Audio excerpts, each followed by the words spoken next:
잠시 휴식을 다 취하셨나요? 네, 잠시. 그럼 지금부터 2022년 데이터 안심구역 활용 경진대회 2부 성과 발표회를 시작하도록 하겠습니다. 다시 한번 인사드리겠습니다. 안녕하십니까? 저는 오늘 사회자 아나운서 정지원입니다.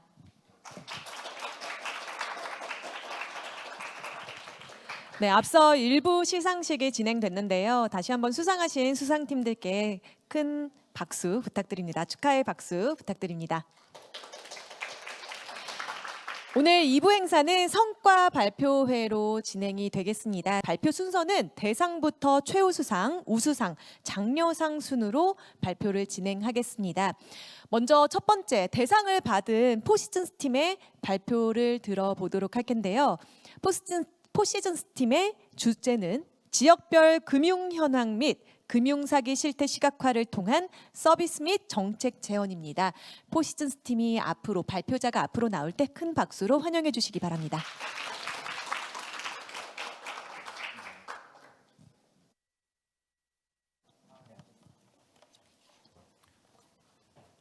네, 안녕하십니까. 포시즌스 팀에서 발표를 맡게 된 윤태원이라고 합니다. 우선 발표에 앞서 이렇게 양질의 데이터를 분석할 경험을 주시고 이렇게 좋은 자리에서 발표할 기회를 주신 한국데이터산업진흥원 분과 그리고 이 대회를 위해서 힘써주신 모든 분들께 감사드립니다. 그리고 무엇보다도 이 자리에서 이 자리를 많이 빛내주신 많은 참가자분들이 계시는데 다시 한번 수상 축하드리고 좀 아무래도 좀 VIP 분들과 많이 박수를 줬긴 했지만은 수상자들과 많이 애써주시는 분들 위해 감사 격려의 박수를 먼저 한번 같이 좀 치고 시작하려고 합니다.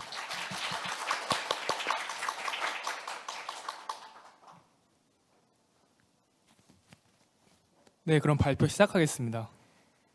먼저 일단 저희 주제 같은 경우에는 지역별 금융 현황 및 금융사기 실태 시각화를 통한 서비스 및 정책 재현을 주제로 선정했습니다. 여러분도 모두 아시다시피 최근 금융사기가 많이 증가하고 있는 추세입니다. 보이스피싱뿐만 아니라 중고거래가 많이 늘어나고 있는 추세인데요. 많이 뉴스들 보시다시피 보이스피싱이나 중고거래 피해 사례가 많이 증가하고 있는 것을 확인할 수 있습니다. 그런데 이러한 금융사기가 많이 늘어남에도 이러한 피해자 특성에 대한 연구가 많이 부족한 상황인데요. 대출 사기 같은 경우에는 상대적으로 재산이 높은 경우 범죄의 표적이 될 수 있다는 선행 연구가 존재하는 한편 최근의 사례의 경우에는 저소득층을 대상으로 한 금융사기가 많아진 점에서 보이스피싱에 대한 피해자의 특성이 많이 연구가 부족한 상황입니다. 또 한편 중고거래도 많이 하셨을 텐데요. 실제 중고거래 같은 경우에도 피해자의 특성에 대한 분석이 많이 부족하다고 생각되는 상황입니다. 예를 들어서 저소득층에서 실용적 측면에서의 중고거래를 할 수가 있는데요. 아무래도 중고품 같은 경우에는 가격이 낮은 점에서 이러한 점에서 중고거래를 할 수 있는 반면 아마 여러분들도 크림이나 무신사 등에서 리셀 등을 많이 해보셨을 텐데요. 이런 식으로 가치 추구 측면에서 명품을 구입하는 등 고소득층의 중고거래가 역시 증가하고 있는 상황입니다. 네, 이처럼 금융사기 대처를 위해서는 피해자 특성에 대한 탐구가 많이 필요하다고 생각되는 상황인데요. 이러한 금융 피해의 특성을 파악하고 위험 지역을 선정한 다음에 교육을 강화한다든지 아니면 금융사기 전담반 등을 집중하여 설치할 때 금융사기를 좀 더 효과적으로 대처할 수 있을 거라 생각하여 이번 주제를 선정하게 되었습니다. 네, 이러한 데이터를 분석하기 위하여 스마트 치안 빅데이터 플랫폼 내에 있는 더치트의 데이터를 데이터 안심구역 내 데이터와 결합하여 분석을 진행하고자 했습니다. 더치트의 데이터는 금융사기 피해자의 특성이 담긴 데이터로 지역별 금융사기 현황을 파악할 수 있는 데이터입니다. 더치트 데이터는 다음과 같이 예시를 들 수 있습니다. 금액 같은 경우에는 구간대로 되어 있는 점에서 구간대 평균으로 환산하여 분석을 진행하게 되었습니다. 더치트의 상품 카테고리는 36개의 카테고리가 있었는데요. 분석 목적에 맞게 금융사기에 걸맞게 금전선 사기 품목과 중고거래 품목과 온라인 재화로 나누었습니다. 금전선 사기 품목 같은 경우에는 보이스피싱이라든지 아니면 대출 광고 등 이러한 사항을 말하는 거고 중고거래 품목은 아마 여러분들 모두 다 알다시피 당근마켓이나 이런 데서 거래하는 품목들, 온라인 재화는 게임 등에서 거래하는 재화 등을 의미합니다. 네, 이렇게 제가 더치트에 있는 데이터를 시각화했는데요. 지도에서 보시다시피 서울 및 수도권 그리고 광역시를 중심으로 금융사기가 많이 있는 것을 파악할 수 있습니다. 오른쪽에 있는 금액 같은 경우에는 아까 말씀드린 대로 구간대 평균 점에서 추정 금액인 상황이고 금전선 사기 품목과 중고거래 사기 건수가 많이 있는 상황입니다. 네, 이러한 데이터를 데이터 안심 구역 내 코리안 크레딧 뷰로의 데이터와 결합하여 분석을 진행하였는데요. KCB 데이터 같은 경우에는 시군구별 소득, 소비, 시군구 대출 정보가 있는 점에서 앞서 언급드렸던 더치트의 지역별 금융사기 현황과 결합하실 때 금융사기 피해 지역의 특성을 파악하고 좀 더 의미 있는 결과를 낼 수 있을 거라 생각합니다. 또한 교육 수준 역시 금융사에 영향을 줄 수 있다는 점을 고려하여 통계청 내 교육 상태별 인구를 크롤링하여 같이 분석을 진행하게 되었습니다. KCB의 데이터는 인구 특성별 지표를 평균으로 계산하여 사용했는데요. 먼저 일단은 KCB의 데이터는 피처가 굉장히 많은 상황이며 상관계가 굉장히 많은 상황입니다. 회계 분석을 진행할 경우에는 다중고성성이 존재할 우려가 있을 뿐만 아니라 시각화를 할 당시에는 변수가 많을 경우에는 어려움이 따르는 점에서 시각화 및 다중고성성을 없애기 위해 특정 변수를 선택하는 것보다 상관계가 높은 변수를 조합하여 각 픽처를 함축한 주성분 변수를 산출했는데요. 이런 주성분 변수를 산출할 때 변수의 수가 줄어들면서 좀 더 분석이 용이하게 진행할 수 있습니다. 누적 분석 설명량은 90% 수준으로 보통 하는 경우가 많은데요. 그 7개인 상황이나 사실은 시각화 용이성을 위하여 6개를 선택하게 되었습니다. 6개 같은 경우에는 누적 분석 설명량이 89%인 점에서 90%과 별 차이가 없다고 생각하였고 6개인 경우 레이더 차트 등을 통한 시각화가 용이하다는 점에서 주성분 변수 6개로 선택했습니다. 네, 다음으로 주성분 변수를 제가 정의를 해봤는데요. 주성분 변수의 정의는 각 피처의 상관계수를 고려하여 정의를 하게 되었고 각 피처의 상관계수의 절대값이 0.6 이상인 것을 중심으로 정의를 하게 되었습니다. 오른쪽에 주성분 변수 6개에 대한 정의는 다음과 같습니다. 이러한 주성분 변수를 토대로 다중회계 분석을 통해 금융사기의 유의미한 변수가 무엇인지 파악을 해봤는데요. 확인 결과 주성분 변수 3개가 유의미한 변수로 드러나게 되었고 제1금융권 이용 수준이나 인구 수준 등 이러한 변수들이 금융사기 피해 건수와 큰 영향이 있는 것으로 유의미한 영향이 있는 것으로 파악되었습니다. 이러한 주성분 변수 3개를 토대로 금융사기 취약성 지수를 산출해봤는데요. 각 주성분 변수를 최소, 최대 정규화 이후에 유의적인 변수의 개수 평균 비율을 가중한 것을 금융사기 취약성 지수로 정하였습니다. 금융사기 취약성 지수는 조금 이따 시각화를 할 때 좀 더 용이하게 하기 위해 계산하는 것으로서 다음에 대시보드를 통해 좀 더 자세하게 설명드리겠습니다. 네, 다만 여기서 지금 회계로 분석한 것뿐만 아니라 주성분 변수를 통해 다중회계 분석을 한 점에서 개별 변수의 영향을 파악할 수가 없는데요. 이런 점에서 다중고성성을 고려하지 않는 트리 기반 분석을 통해서도 개별 변수의 영향도를 파악하고자 했습니다. 트리 구조의 구조를 통해서 설명할 때는 일반적으로 익스플레이너 AI를 위해 만들어진 샤플리 발레를 계산해 봤는데요. 샤플리 발레 같은 경우에는 각 변수에 어떤 영향이 있는지를 파악하는 변수로 그 방법론으로서 클수록 작을수록 이 종속 변수가 얼마나 변화가 있는지에 대해서 파악할 수 있고 중요성 등을 파악할 수 있는 방법입니다. 트리 기반 앙상블 모델링 중에서 가장 효과가 좋았던 라이트 그레디언트 부스팅 알고리즘을 통하여 예측을 하였고 이에 대한 셰플리 밸류를 계산하여 각 개별 변수의 영향을 파악하였습니다. 셰플리 변수를 통해 파악한 가장 중요한 변수는 총 예적금 유가증권 담보대출 잔액인데요. 이뿐만 아니라 일평균 대출 잔액이라든지 평균 연소득의 금액이 클수록 금전적 사기 건수가 컸었고 일평균 대출 잔액이나 평균 대출 건수가 중국거래 사기 건수에 큰 영향을 주는 것으로 파악되었습니다. 아까 주성분 변수에서 제1금융권 이용 수준이 있었는데 일평균 대출 잔액 등에서 제1금융권 이용 수준과 금융피해에 대한 유의미한 관계가 있음을 파악할 수 있습니다. 뿐만 아니라 총 예적금 유가증권 담보대출 잔액은 고소득 지역에서 높은 경향성을 보이는 점에서 금전성 사기나 중고거래 사기 모두 좀 상대적으로 재산이 높은 지역에서 발생하는 경향이 있다는 것을 다시 한번 확인하게 되었습니다. 네, 뿐만 아니라 피해자 입금 은행 데이터를 시각화했을 때 인터넷 전문 은행이 금융사기에 이용되는 것을 확인할 수 있었습니다. 네, 다음으로 제가 이러한 데이터를 토대로 만든 지역별 금융사기 현황 대시보드인데요. 해당 카테고리별로 시군구별 금융사기에서 어떠한 지역이 높고 그리고 분류별로 금융사기가 어떤 지역이 높은지를 파악할 수 있습니다. 여기서 가장 중점적으로 만든 것 같은 경우는 지역별 금융사기 현황에 있는 지도인데요. 그 지도에 대해서 자세히 설명드리도록 하겠습니다. 아까 말씀드린 대로 금융사기 취약성 지수는 높을수록 그 해당 지역의 금융사기 잠재 요인이 높은 것을 의미하고 있는데요. 실제 금융사기 현황과 동시에 고려하게 되었을 때 금융사기 위험 지역이 어느 쪽이 가장 높은지를 파악할 수 있을 거라 생각했습니다. 그러한 점을 시각화하기 위해서 다음과 같은 방법을 사용했는데요. 먼저 금융사기 현황에서 실제 금융사기 발생 건수가 높을수록 해당 지도에서 빨갛거나 노란색으로 해서 빨간수록 좀 더 금융사기가 실제 많이 발생한 것을 의미합니다. 또한 도넛 차트처럼 표시되어 있는 원을 볼 수가 있는데 해당 도넛 차트는 금융사기 취약성 지수를 나타내는 것으로서 색깔이 빨갈수록 금융사기 잠재 위험이 높고 금융사기 취약성 지수가 높은 것을 의미하고 있습니다. 이를 해석할 경우에는 지도가 빨갛고 도넛 차트가 빨간 것이 겹칠 경우에는 금융사기 위험 지역으로 선정할 수 있다는 것을 의미합니다. 네, 이러한 두 지표를 종합적으로 고려하여 제가 금융사기 위험 지역을 선정해봤는데요. 먼저 아까 말씀드린 대로 서울과 수도권이 금융사기 위험에 많이 노출되어 있는 점에서 그 두 개를 중심으로 분석을 진행하게 되었습니다. 서울시 같은 경우에는 그 두 지수 간의 비교를 통해서 강남 3구가 높은 것을 확인할 수 있었고, 경기도 수도권 같은 경우에는 성남시 분당구, 그리고 화성시 같은 경우에는 신도시가 있는 상황인데 부천시도 있고 뭐 그러다 보니까 좀 아무래도 강남 3구라든지 아니면 신도시 모두 좀 고소득층이 많이 있다 보니까 아까 앞서 말씀드린 대로 변수에 설명한 대로 좀 고소득 지역일수록 좀 금융사기 잠재 위험이 크지 않나라고 선정을 하게 되었습니다. 네, 다음으로 지역별 금융사기 취약성 대시보드를 만들어봤습니다. 지역별로 금융사기 취약성을 한눈에 파악할 수 있는데요. 오른쪽에 금융사기 취약성의 순위가 나타나 있고 각 실제 발생 건수의 동향을 파악할 수가 있습니다. 아까 앞서 말씀드린 대로 주성분 변수를 레이더 차트로 표현을 해가지고 그 해당 지역의 지역별 금융 특성은 어떠한 상황인가. 아까 제1금융권 이용 수준이나 인구 수준이 높을 경우에는 금융사기 위험이 높은 상황인데 이처럼 그 육각형 차트로 표현을 했을 때 지역별 금융사기를 한눈에 파악할 수 있을 거라고 생각합니다. 또한 워드클라우드로 주요 금융사기 품목이 무엇인지 확인할 수 있었는데요.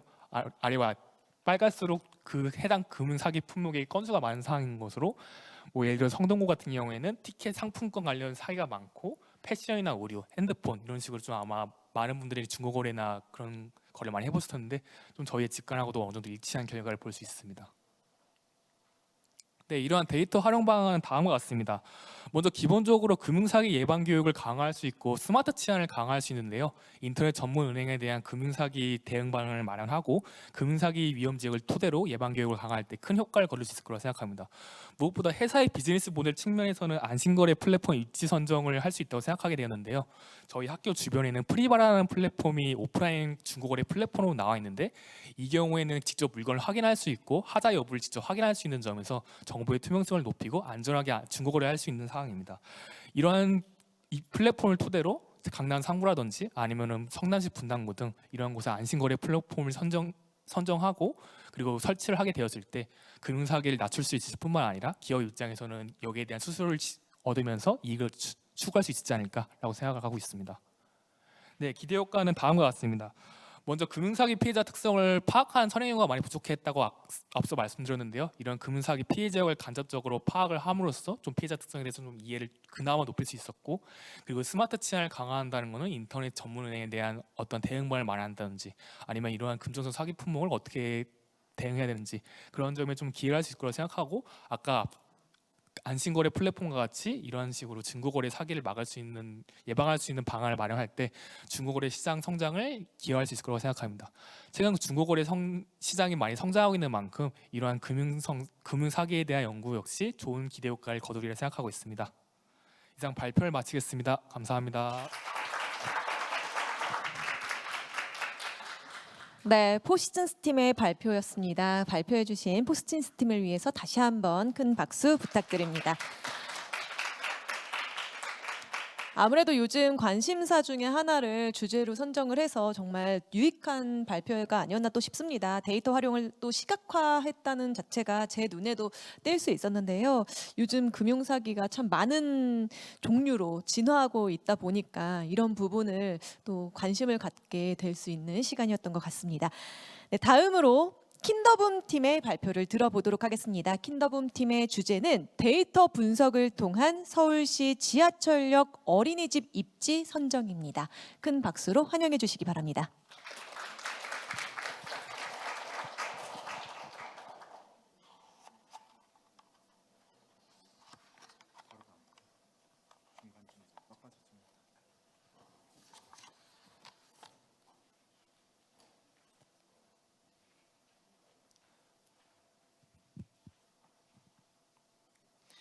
예, 안녕하세요. 저희는 킨더붐이라고 합니다. 저는 발표를 맡은 조성현입니다. 저희는 데이터 분석을 통한 서울시 지하철역 어린이집 입지 선정이라는 주제로 프로젝트를 진행했습니다. 발표는 기획 배경, 데이터 분석, 기대 효과 순으로 진행하도록 하겠습니다. 초저출산 국가 대한민국, 우리나라 출산율은 0.75명 정도로 굉장히 저조한 수준입니다. 이는 OECD 국가 중에서도 가장 낮은 수준이고 출산율이 1 미만인 국가는 우리나라가 유일합니다. 왜 이렇게 출산율이 낮은 걸까요? 저희는 첫 번째 원인으로 혼인율 감소를 꼽았습니다. 보통은 결혼을 한 뒤에 아이를 가질 텐데 그 서울시의 연도별 혼인신고 수와 그리고 출생신고 수를 비교해 보면 혼인신고 수가 감소함에 따라서 출생신고 수 함께 감소하고 있는 것을 확인할 수 있습니다. 두 번째는 양육 환경을 꼽았는데요. 크게 경제적 요인과 사회적 요인 이렇게 두 가지로 분류를 해서 봤는데 아이를 키우기 위해서는 많은 비용이 들게 됩니다. 그래서 그렇다 보니 맞벌이를 하게 되기도 하고요. 그렇게 직장을 다니다 보면 아이를 이렇게 돌보는 게 쉬운 일은 아닙니다. 그래서 이제 저희는 어린이집 같은 보육시설을 이용을 하게 되는데 이제 원하는 시기에 원하는 환경의 어린이집을 보내는 것은 쉬운 일이 아닙니다. 그래서 이 요인들을 각각 다 좀 자세하게 알아볼 건데요. 우리나라 영유아 가구의 그 월 평균 소득은 505만 원, 그리고 월 평균 양육비는 97.6만 원 정도로 그 비중이 19% 정도 됩니다. 이렇게 보면은 원인으로 꼽기에는 조금 준수한 수준인데라고 생각하실 수 있는데 여기에는 그 맞벌이 가구가 포함이 되어 있기 때문입니다. 영유아 가구 중에 이제 절반이 넘는 가구가 맞벌이를 하고 있고 이 맞벌이 가구가 만약에 이제 맞벌이를 하지 않는다면 이 양육비 부담은 2배 정도로 이제 증가할 수밖에 없겠죠. 그래서 실제로 그 아이를 키우는 데 있어서 경제적으로 이렇게 부담을 많이 가질 수 있는 가구들이 많이 있구나라는 것을 예측해 볼 수 있겠습니다. 다음은 사회적 요인인데요. 원활한 육아와 일의 병행을 위해서 직장에서 가장 필요한 것이 무엇일까라고 이제 설문을 진행했는데 여성과 남성 모두 육아휴직 보장과 유연한 근로시간 형태를 가장 높은 순위로 꼽았습니다. 이로 미뤄봤을 때 직장 생활과 육아를 병행을 하면서 시간적, 물리적으로 많은 제약이 따른다는 것을 알 수가 있겠습니다. 그래서 영유아 부모들을 대상으로 가장 원하는 보육 정책이 무엇이냐 이렇게 설문을 해보니 국공립 어린이집 확충이 이제 제일 높은 순위로 나타났고요. 그래서 여기서 이제 저희의 아이디어입니다. 직장인들이 출퇴근 시에 가장 많이 이용하는 교통수단이 지하철이라고 하는데요. 그렇다면 매일 이용하는 이 지하철역에 어린이집이 있다면 어떨까요? 실제로 철도공단에서 그 시범 사업으로 19년도 3월부터 어린이집 이제 사업을 시작을 했고요. 이게 반응이 좋아서 사업을 확장 중에 있습니다. 그래서 저희는 이제 앞에서 알아본 저출산 요인의 원인과 페인 포인트를 고려를 했을 때 양육비 부담이 크고 직장 생활로 인해서 육아가 어려운 시간이 부족한 맞벌이 부부를 대상으로 해서 국공립 어린이집을 만드는데 이때 직장인들이 가장 많이 이용하는 교통수단인 지하철역 안에다가 이제 어린이집을 만들자. 그래서 이때 데이터 분석을 활용해서 지하철역 국공립 어린이집 최적 입지를 선정해보자라는 주제로 프로젝트를 진행하게 됐습니다. 다음은 데이터 분석입니다. 저희는 뭐 크게 파이썬, 주피터, 노트북, QGIS 이렇게 크게 3가지를 이용했고요. 저희가 용도별로 사용한 데이터는 다음과 같습니다. 여기서 특히 역별 유동인구 산출에 안심구역에서 이제 제공해주신 유동인구 데이터를 사용했습니다. 그래서 저희는 이제 저희의 분석 로드맵인데요. 저희는 서울시의 425개 행정동들에 대해서 4개의 특징으로 데이터를 결합을 해주고 근무지 성향과 거주지 성향으로 행정동을 분류를 해준 다음에 거주지 성향으로 나타난 행정동들에 대해서 군집화를 진행을 하고 여기서 최적의 군집을 선택을 할 겁니다. 그리고 나서 그 지하철역과 지하철역 위치 좌표와 유동인구 데이터를 이용해서 역별 유동인구 데이터를 산출을 하고 그 최적의 군집 안에 있는 소재한 지하철역 중에서 가장 그 이동인구를 가장 많이 포함하고 많이 가지고 있는 지하철역을 최적의 어린이집 입지 지하철역으로 선정을 하자라고 이렇게 진행을 하게 됐습니다. 그래서 이제 행정동별 특징을 4가지를 이렇게 정리를 했는데요. 출생자 수 평균 증감률과 혼인수 평균 증감률은 말 그대로 출생자 수와 혼인수가 얼마나 증가를 했고 감소를 했는지를 나타내는 데이터고요. 그리고 영유아 대비 어린이집 정원수 같은 경우는 행정동에 이제 실제 거주하고 있는 영유아들을 행정동에 소재한 어린이집 정원수의 합계로 나눠준 수치입니다. 그래서 이 수치가 1보다 크고 그리고 크면 클수록 어린이집이 부족하다 이렇게 생각해 볼 수 있겠습니다. 그리고 연평균 가구 소득은 말 그대로 행정동별 연평균 소득입니다.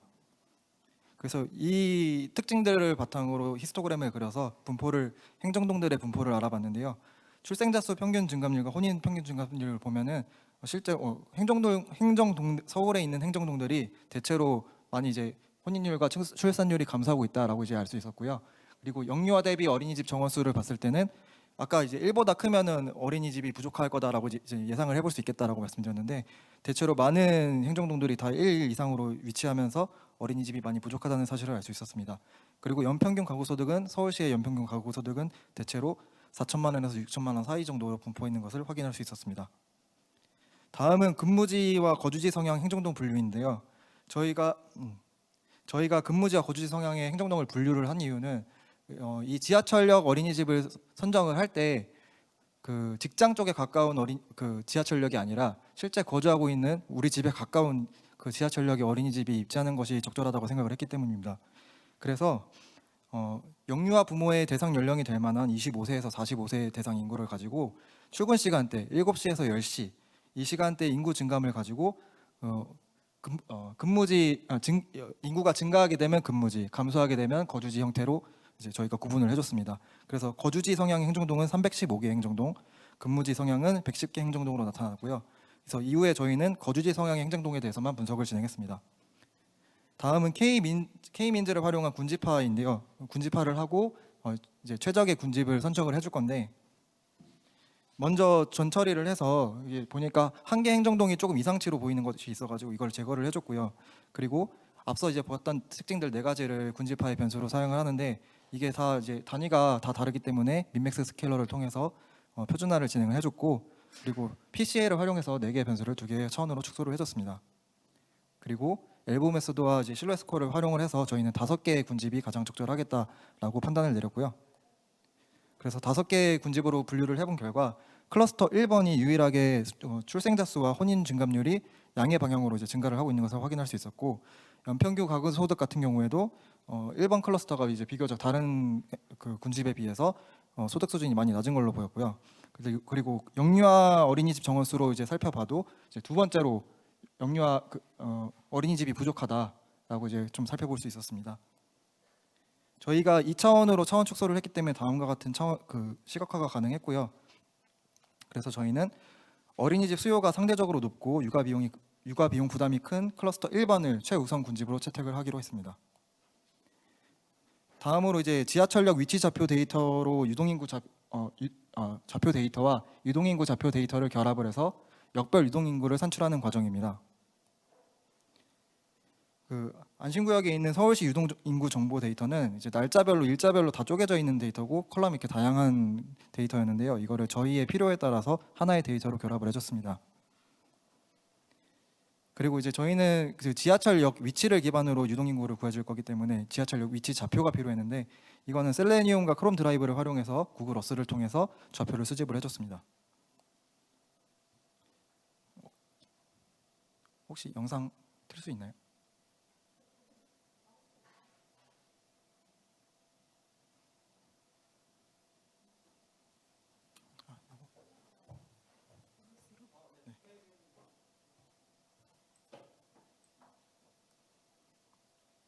네, 그래서 저희가 수집한 그 역 좌표하고 유동인구 데이터를 활용해서 저희가 결합을 하는 과정을 영상을 담아봤습니다.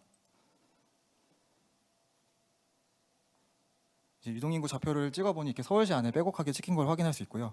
실제로 확대를 해보니 실제로 인구가 있을 만한 곳에 잘 찍혀 있죠. 그리고 저희가 수집한 역 좌표를 이렇게 찍어줬고 그 역에 이제 역세권이라고 하면 보통 420m라고 하더라고요. 그래서 420m를 기준으로 원을 그려주고 그 원 안에 들어가 있는 유동인구의 인구 속성을 더해줬습니다. 그래서 이렇게 1대1로 역의 유동인구를 매칭을 시켜줬고요. 이거는 이제 저희가 아까 군집화를 한 이제 결과를 가지고 시각화를 한 자료고 군집별로 속해 있는 그 지하철역에 대해서 유동인구를 띄워주는 화면입니다. 그래서 마지막으로 이렇게 결합한 데이터를 가지고 저희가 결론을 내릴 건데요. 저희가 채택한 군집 1번에 이제 소재에 있는 지하철역 중에서 신도림역이 가장 유동인구가 많은 것으로 나타났습니다. 그래서 저희는 신도림이 가장 적절한 그 지하철역 어린이집 위치가 된다고 이제 선정을 하게 됐습니다. 그래서 실제로 뭐 주변 경관을 좀 보니 뭐 어린이집이 생겨도 좀 무방하겠다 싶고요. 그 주변 환경을 봐도 그 주택이 많이 있어서 어린이집이 생겨도 이상하지 않을 것 같다고 생각이 들었습니다. 마지막으로 기대 효과입니다. 저희가 첫 번째 기대 효과로 출산율 개선을 적기는 했는데 사실 그 지하철역에다가 어린이집을 설치한다고 해서 뭐 출산율이 뭐 바로 개선될 만한 그런 개선될 것 같지는 않은데 저희가 적은 이유는 출산율이라는 게 사실 뭐 복합적인 원인으로 인해서 이제 변동이 될 텐데 그래도 이런 걸로 인해서 좀 촉진이 되지 않을까 싶은 그 기대감으로 좀 이제 넣어보게 됐고요. 나중에 저희가 조금 더 하게 되면은 실제로 수치적으로 좀 뽑아보고 싶은 마음도 있습니다. 그리고 다음으로는 이제 그 직장을 다니고 있는 영유아 부모님들이 이제 동선이 짧아짐으로 인해서 좀 부담이 완화될 수 있겠다는 점을 들 수 있고요. 그리고 지하철역 입장에서도 사회적인 가치를 창출할 수 있다는 점, 그리고 역내 혹시 잉여 공간이 있다면 이를 활용해 볼 수 있다는 점, 이런 점들을 기대 효과로 꼽아봤습니다. 예, 감사합니다. 네, 좋은 발표해 주신 킨더붐 팀에 다시 한번 큰 박수 부탁드립니다. 네, 킨더붐 팀의 이제 발표자분께서 사실은 뭐 출산율 해결이 되지 않을까라는 그런 부분에 대해서 잠시 이제 뜸을 들이신 것 같은데 먼 미래적으로 봤을 때는 출산율의 해결에 많은 도움이 되지 않을까 저는 생각이 들었습니다. 네. 그래서 뭐 나중에 정말 진짜 몇십 년이 지난 후에도 이 부분에 관심이 있으시다면 꼭 한번 그게 수치로 나타나는 결과가 있지 않을까라는 생각까지 들었고요. 네, 이렇게 데이터를 활용해서 이런 결과가 나온다면 앞으로 진짜 저출산 문제를 한번 해결할 수 있지 않을까. 그리고 여기 계신 분들은 아직 공감을 못 하시겠지만 많은 젊은 부모님들의 가장 큰 고민이 사실 정말 내 아이를 어디다 맡기고 출근을 해야 될까, 퇴근을 해야 될까 그런 부분이거든요. 그래서 그런 부분을 생각했을 때 참 좋은 방안이 아닐까라는 생각까지 들 정도로 좋았습니다. 네, 발표 감사합니다. 다음은 지화자 팀의 발표를 들어보도록 하겠습니다. 지화자 팀의 주제는 지역화폐 활성화 관련 정책 방향 제시입니다. 큰 박수로 맞아주시기 바랍니다. 네, 발표를 진행하겠습니다. 안녕하십니까. 지역화폐 활성화 관련 정책 방향성을 제시할 지역화폐 사용자 팀 지화자입니다. 네, 저희는 우선 지역화폐의 배경 및 필요성, 활용 데이터 및 변수 도출, 그리고 저희가 어떻게 분석을 진행하였고 어떤 결론을 도출하였는지 순으로 발표를 진행하겠습니다. 우선 배경 및 필요성입니다. 2020년 중앙정부의 지원을 받아 지역화폐는 당시 획기적인 분기점이 이루었습니다. 그렇지만 각 지자체별로 지역화폐를 출시한 시기는 조금 달랐는데요. 세종의 경우 2020년 3월, 대구의 경우 6월, 제일 늦게 시작한 제주는 11월이었습니다. 그렇기 때문에 지역화폐 관련 조례들이 조금씩 달랐고 이에 따른 공통적인 가이드라인이 현재 부재한 상황입니다. 또 지역화폐는 전통적인 지류형에서 카드형 모바일형으로 전환되고 있는 추세입니다. 그리고 삼성페이, 카카오페이 등 간편 결제가 시행되면서 편리성 부족이라는 기존의 문제점을 극복하고 정보 접근성, 사용 편리성을 얻을 수 있었습니다. 이러한 상황 속에서 당연히 소비자는 점점 급증하였고요. 때문에 제일 중요한 것이 지속적이고 안정적인 인센티브 비율을 확보하는 것이라 생각을 하였습니다. 특히 내년 2023년에 정부의 지원 예산이 전반적으로 삭감됨에 따라 지역별로 특징을 분석하고 적절한 할인율 및 예산 지원액에 대한 안을 마련할 필요성이 있다고 저희는 느꼈습니다. 네, 보시다시피 지역화폐 지원 예산이 점점 감소하였고 앞으로 감소될 예정임을 저희가 확인할 수 있었습니다. 그렇지만 지역화폐 발행액은 코로나19를 기점으로 폭발적으로 증가하였습니다. 그래서 저희는 이 두 현 상황에 대한 간극을 줄이기 위해서 대안이 필요하다고 생각을 하였고요. 또 올해 7월에는 지역화폐 가맹점 등록이 필수로 법률 개정됨에 따라서 모든 지역의 지역화폐 가맹점 수가 급증하였습니다. 그렇기 때문에 지역 사회에서 지역화폐의 영향력이 커졌고 저희는 지역별 지역화폐 현황 분석을 통한 정책 방향성 제시는 이러한 추세에 큰 도움이 될 거라 여겼습니다. 또한 지자체별로 아까 조례가 조금씩 다르라고 했는데 공통의 목적 방향성을 위해서 군집화를 진행하는 것도 고려하였습니다. 다음 활용 데이터 및 변수 도출입니다. 저희는 우선 처음 데이터 안심구역을 방문했을 때 데이터를 바탕으로 외부 데이터를 한번 찾아봤습니다. 그 데이터들 속에서 다음과 같은 변수들을 도출하였고요. 그 데이터들을 가지고 저희가 분석한 걸 말씀드리겠습니다. 우선 회귀 분석은요, 지역별로 그 특징을 분석하였을 때 실제 판매액이 높아야 함에도 그렇지 않은 지역을 찾는 것을 목적으로 하였습니다. 우선 실제 판매액을 가지고 실제 순위를 매기고 회귀 분석을 통해 도출된 예상 순위, 그 차이가 큰 지역을 선정하기 위해 다음과 같은 분석 과정을 거쳤습니다. 우선 타겟 변수였던 지역 카페와 관련하여 지역 환경, 인구, 소비자 데이터로 변수를 뽑아보았고요. 그 변수들을 가지고 4개의 모델링을 한 결과 모델 설명이 가장 높았던 랜덤 포레스트를 선정하였습니다. 그리고 거기서 나온 변수들로 가중치를 가지고 다음과 같이 예상 등수를 매길 수 있었습니다. 사실 저희 모델 설명력이 그렇게 높았던 것이 아니었기 때문에 실제 타겟이었던 판매액이라는 실제 수치를 하는 것보다 국내에서의 예산 순위를 매기는 것이 더 좋다 판단하였습니다.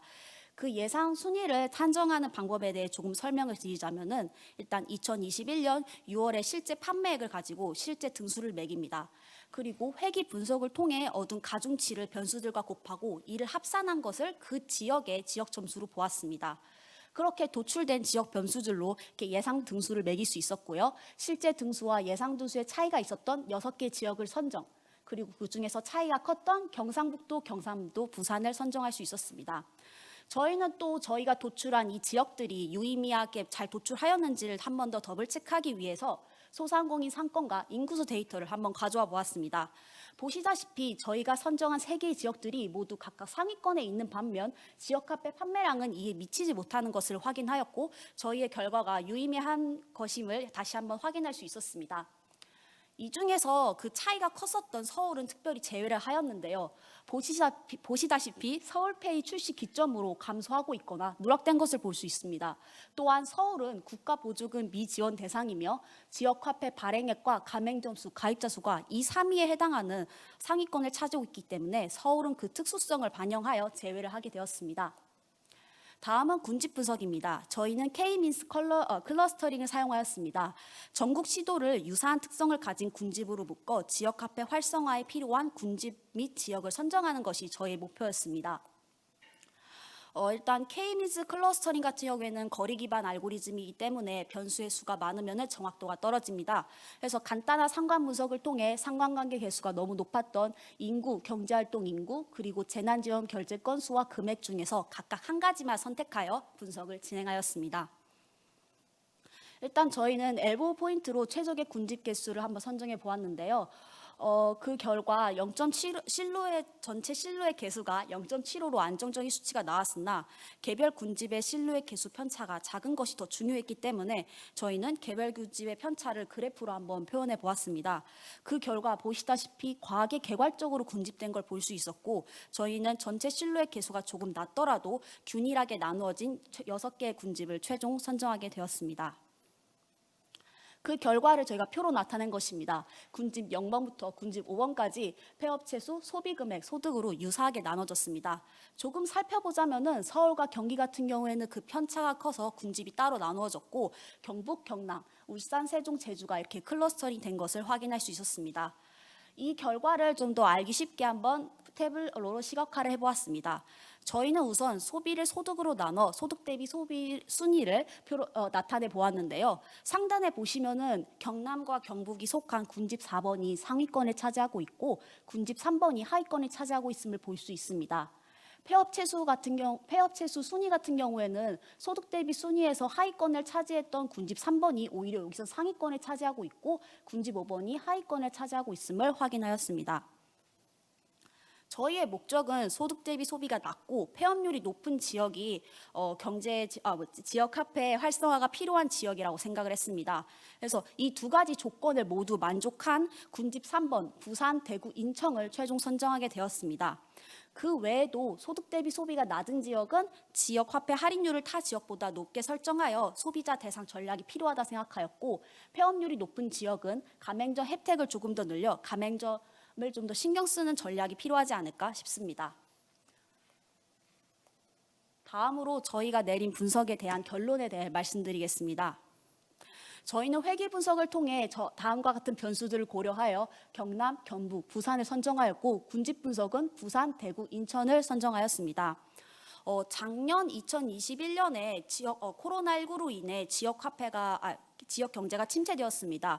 그때 당시 10%였던 캐시백을 15%로 늘리고, 충전 한도 같은 경우에는 20-30% 더 증대되는 정책을 내놓았습니다. 그래서 저희는 이러한 이전의 정책에서 아이디어를 착안하여 소비자 혜택을 15%로 늘려 소비를 유도하고, 가맹점 혜택 및 홍보를 늘려서 가맹점에게도 지역 화폐가 긍정적인 영향을 끼치게끔 다음과 같이 정책을 제안하는 바이며, 이러한 정책이 지역 경제 활성화에 도움이 된다고 생각을 합니다.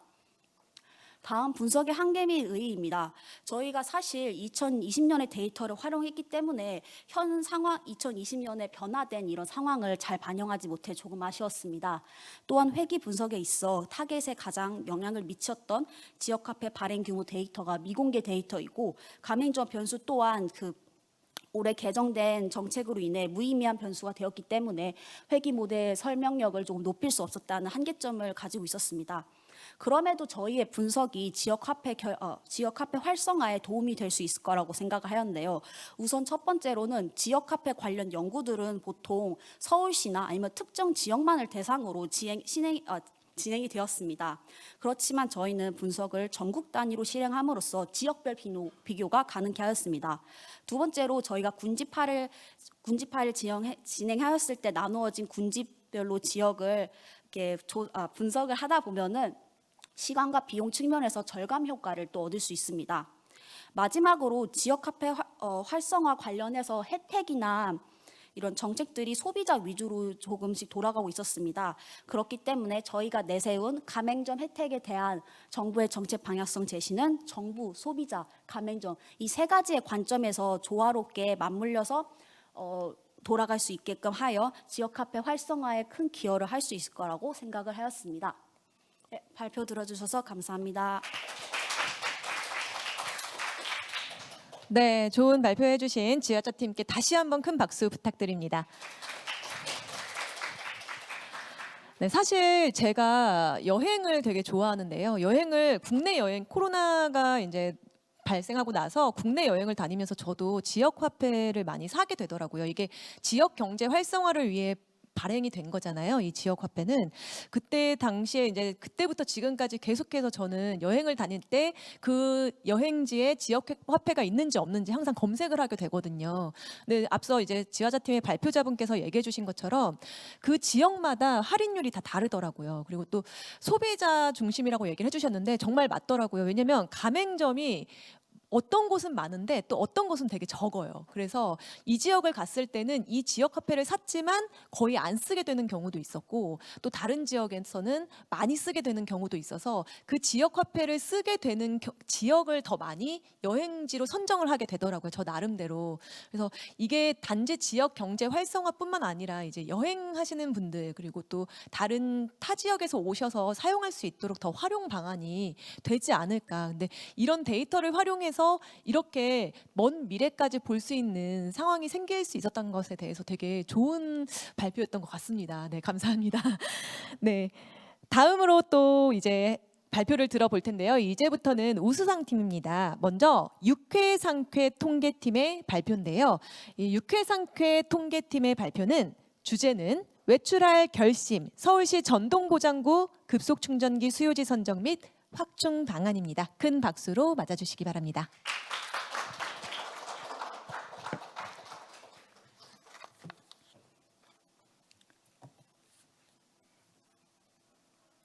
안녕하십니까. 서울시 전동보장구 급속충전기 수요지 선정 및 확충 방안을 주제로 발표할 육회 상쾌 통계팀입니다.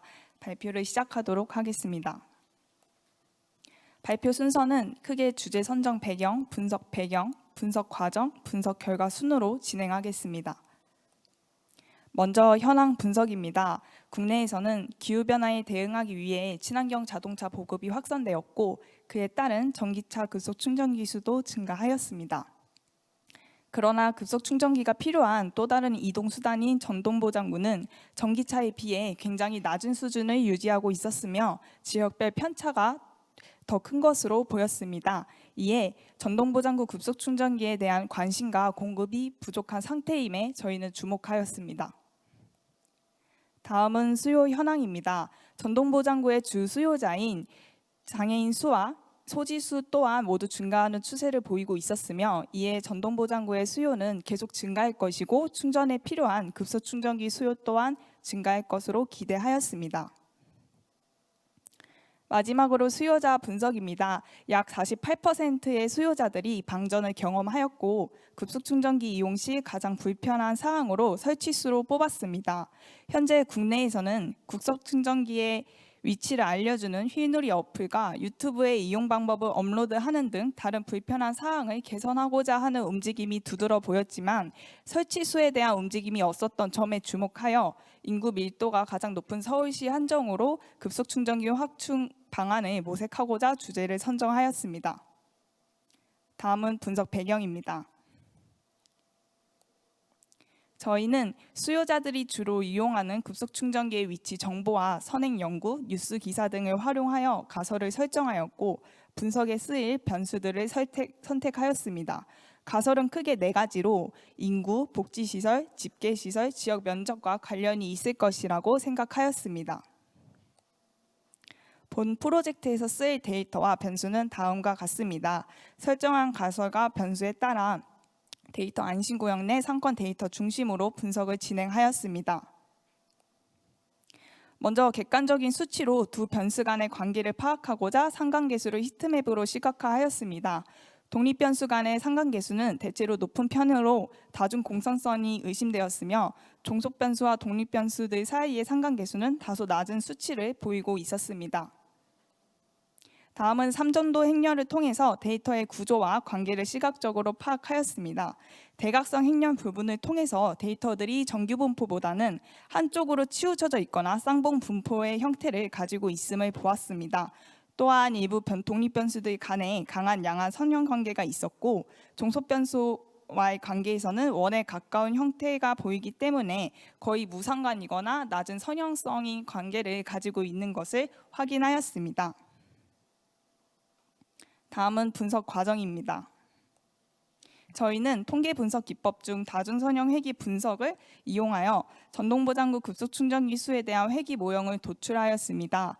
유의미한 변수를 선별하기 위해서 3가지 변수 선택법을 활용을 하였고 최종 변수 선택 기준으로는 ARC가 더 낮은 후진 제거법을 통해 상주 인구, 장애 인구, 그리고 면적이 유의미한 변수로 산출된 모형을 선택하였습니다.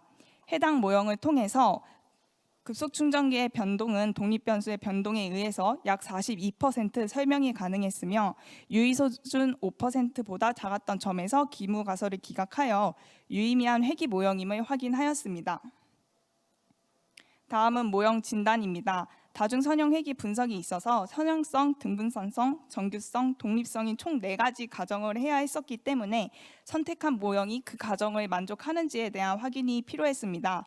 먼저 정규성 그래프에서 5번 데이터 같은 경우에는 직선에서 크게 벗어나므로 제거가 필요하였습니다. 우측 하단 그래프는 쿡의 거리를 이용하여 회귀 직선 모형에서 크게 영향을 미치는 점을 찾을 수 있는 방안이었습니다. 해당 그래프를 통하여 11번 데이터가 회귀선에 큰 영향을 주는 것으로 판단이 되었고 해당 데이터를 제거를 해야 되는지 그대로 두고 분석을 진행을 해야 되는지는 그 데이터를 확인하는 과정이 필요하였습니다. 독립성은 저희가 분산 팽창 요인값을 이용하였는데요. 모두 10을 넘지 않기 때문에 다중공상성이 없다고 판단하였습니다. 저희는 모형 진단 단계를 통해서 데이터를 제거를 하고 데이터를 변화를 하는 이런 관계를 거침으로써 새로운 회귀 모형이 구축하는 것에 대해서 필요성을 느끼게 되었습니다. 다음은 변수 중요도입니다. 표준화 계수, R제곱 변화랑 랜덤 포레스트 MDI 방법 결과 모두 0.3을 상회하는 결과를 얻었습니다. 사실 섬양력이 낮았던 회기 모형으로는 수요지 선정에 한계가 있다고 판단을 하였습니다. 이는 회기 분석을 통하여 현재 설치된 곳들이 여러 요인들과 어떠한 인간관계를 갖는지에 대해서 저희가 파악을 하고자 회기 분석을 진행을 하였고, 분석 결과 현재 설치된 기준은 실제 수요자들의 수요를 반영할 수 없었던 부분이 있어서 그런 문제가 있다고 저희는 파악을 하였습니다. 그래서 수요자들이 원하는 장소에 우선 설치가 된다면 수요가 많을 것이고, 이는 수요가 적은 현재 문제를 보완할 수 있다고 판단하였습니다.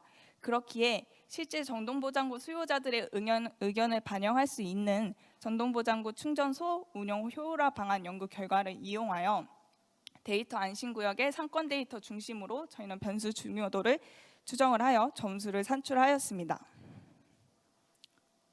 수요 점수는 산출은 크게 3단계로 진행하였습니다. 전동보장구, 급속충전기의 존재 유무 기준으로 그룹화를 진행을 하였고, 독립변수 간의 단위가 상이하기 때문에 순위로 환산하여 가중치를 적용한 후에 수요 점수를 산출하였습니다. 마지막으로 산출된 수요 점수가 높은 지역일수록 급속충전기 수요도 많은 지역임을 시사하기 때문에 지역을 선정하였습니다. 수요 점사 결과는 우측 하단표와 같습니다. 마지막으로 분석 결론입니다. 먼저 급속충전기가 없는 행정동 그룹에서의 수요지 선정입니다. 중구의 소공동은 수요가 가장 많을 것으로 예상되는 지역입니다. 해당 지역은 교통도 발달하였고 숙박시설 및 의료시설이 밀집되었다는 점에서 실제 전동보장구를 이용하는 이들이 운동을 목적으로 가장 많이 활용하는 공원의 위치를 고려하여 우측 지도에 표시된 3가지 공원에 우선 설치하는 것을 추천드립니다. 두 번째로 수요가 많을 것으로 예상되는 지역은 중구의 명동입니다. 명동도 교통이 발달하였고 관공서 및 의료시설이 상대적으로 많은 지역이기 때문에 이들 위치를 고려하여 추천 입지는 우측 그래프에 표시하였습니다. 세 번째로 수요가 많을 것으로 예상되는 지역은 강동구의 천호 2동입니다. 복지시설과 의료시설 모두 밀집되어 있고 장애인 수도 1735명으로 상대적으로 많기 때문에 시설과 지하철역 위치를 모두 고려하여 중간 지점인 천호공원에 설치하는 것으로 우측 그래프에 표시해 두었습니다. 다음은 급속충전기가 있는 행정동 그룹에서의 수요지 선정입니다. 해당 지역 모두 이미 설치된 급속충전기 위치를 고려하여 종로 1, 2, 3, 4가동에는 창경군과 종묘를 포함한 관광지 부근에, 서교동은 홍대 입구역 부근에, 역삼 1동은 성능역 부근에 설치하는 것을 추천드립니다. 다음은 기대효과입니다. 전동보장구 급속충전기 추가 설치에 따른 기대효과로는 지역별 편차가 개선되고 전동보장구 주 수요자인 교통약자들의 경제활동 참가도 증가될 것입니다. 또한 안전통행 및 편의시설 제공을 통한 장애인 복지 향상에 기여함으로써 기술적, 경제적, 사회적 총 3가지 효과가 기대되었습니다. 본 프로젝트의 기대 효과로는 예산 문제로 인하여 급속충전기 확충 방안에 한계가 있을 것이므로 추가 노력이 더해질 것으로 예상되었습니다. 실제로 전동보장구 휴대용 충전기 보급이 확대가 될 것이고 사후 관리 서비스 등 여러 방안을 모색하려는 노력이 보여질 것입니다. 본 프로젝트에서 이용한 자료의 시기가 과거인 점에서 시의성이 떨어지고 단순 모형 및 검증 부족 등의 이런 분석 한계가 존재하지만 추후 고도화된 모형 구축과 추가 데이터 수집을 통해서 이러한 한계가 극복할 수 있음을 판단하였습니다. 본 프로젝트에서 참고한 연구 자료와 기사 출처는 다음과 같습니다.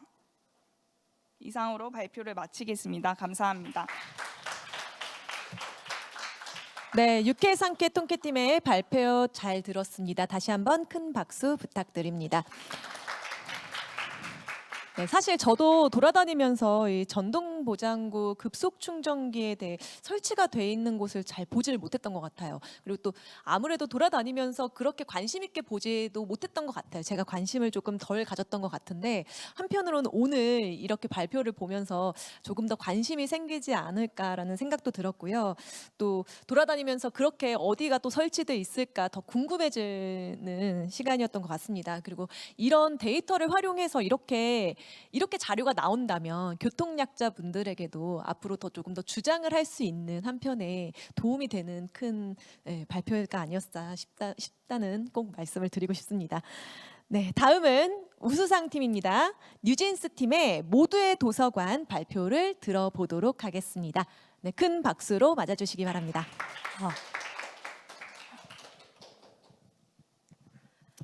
안녕하세요. 발표를 맡은 뉴진스 팀 팀장 양주입니다.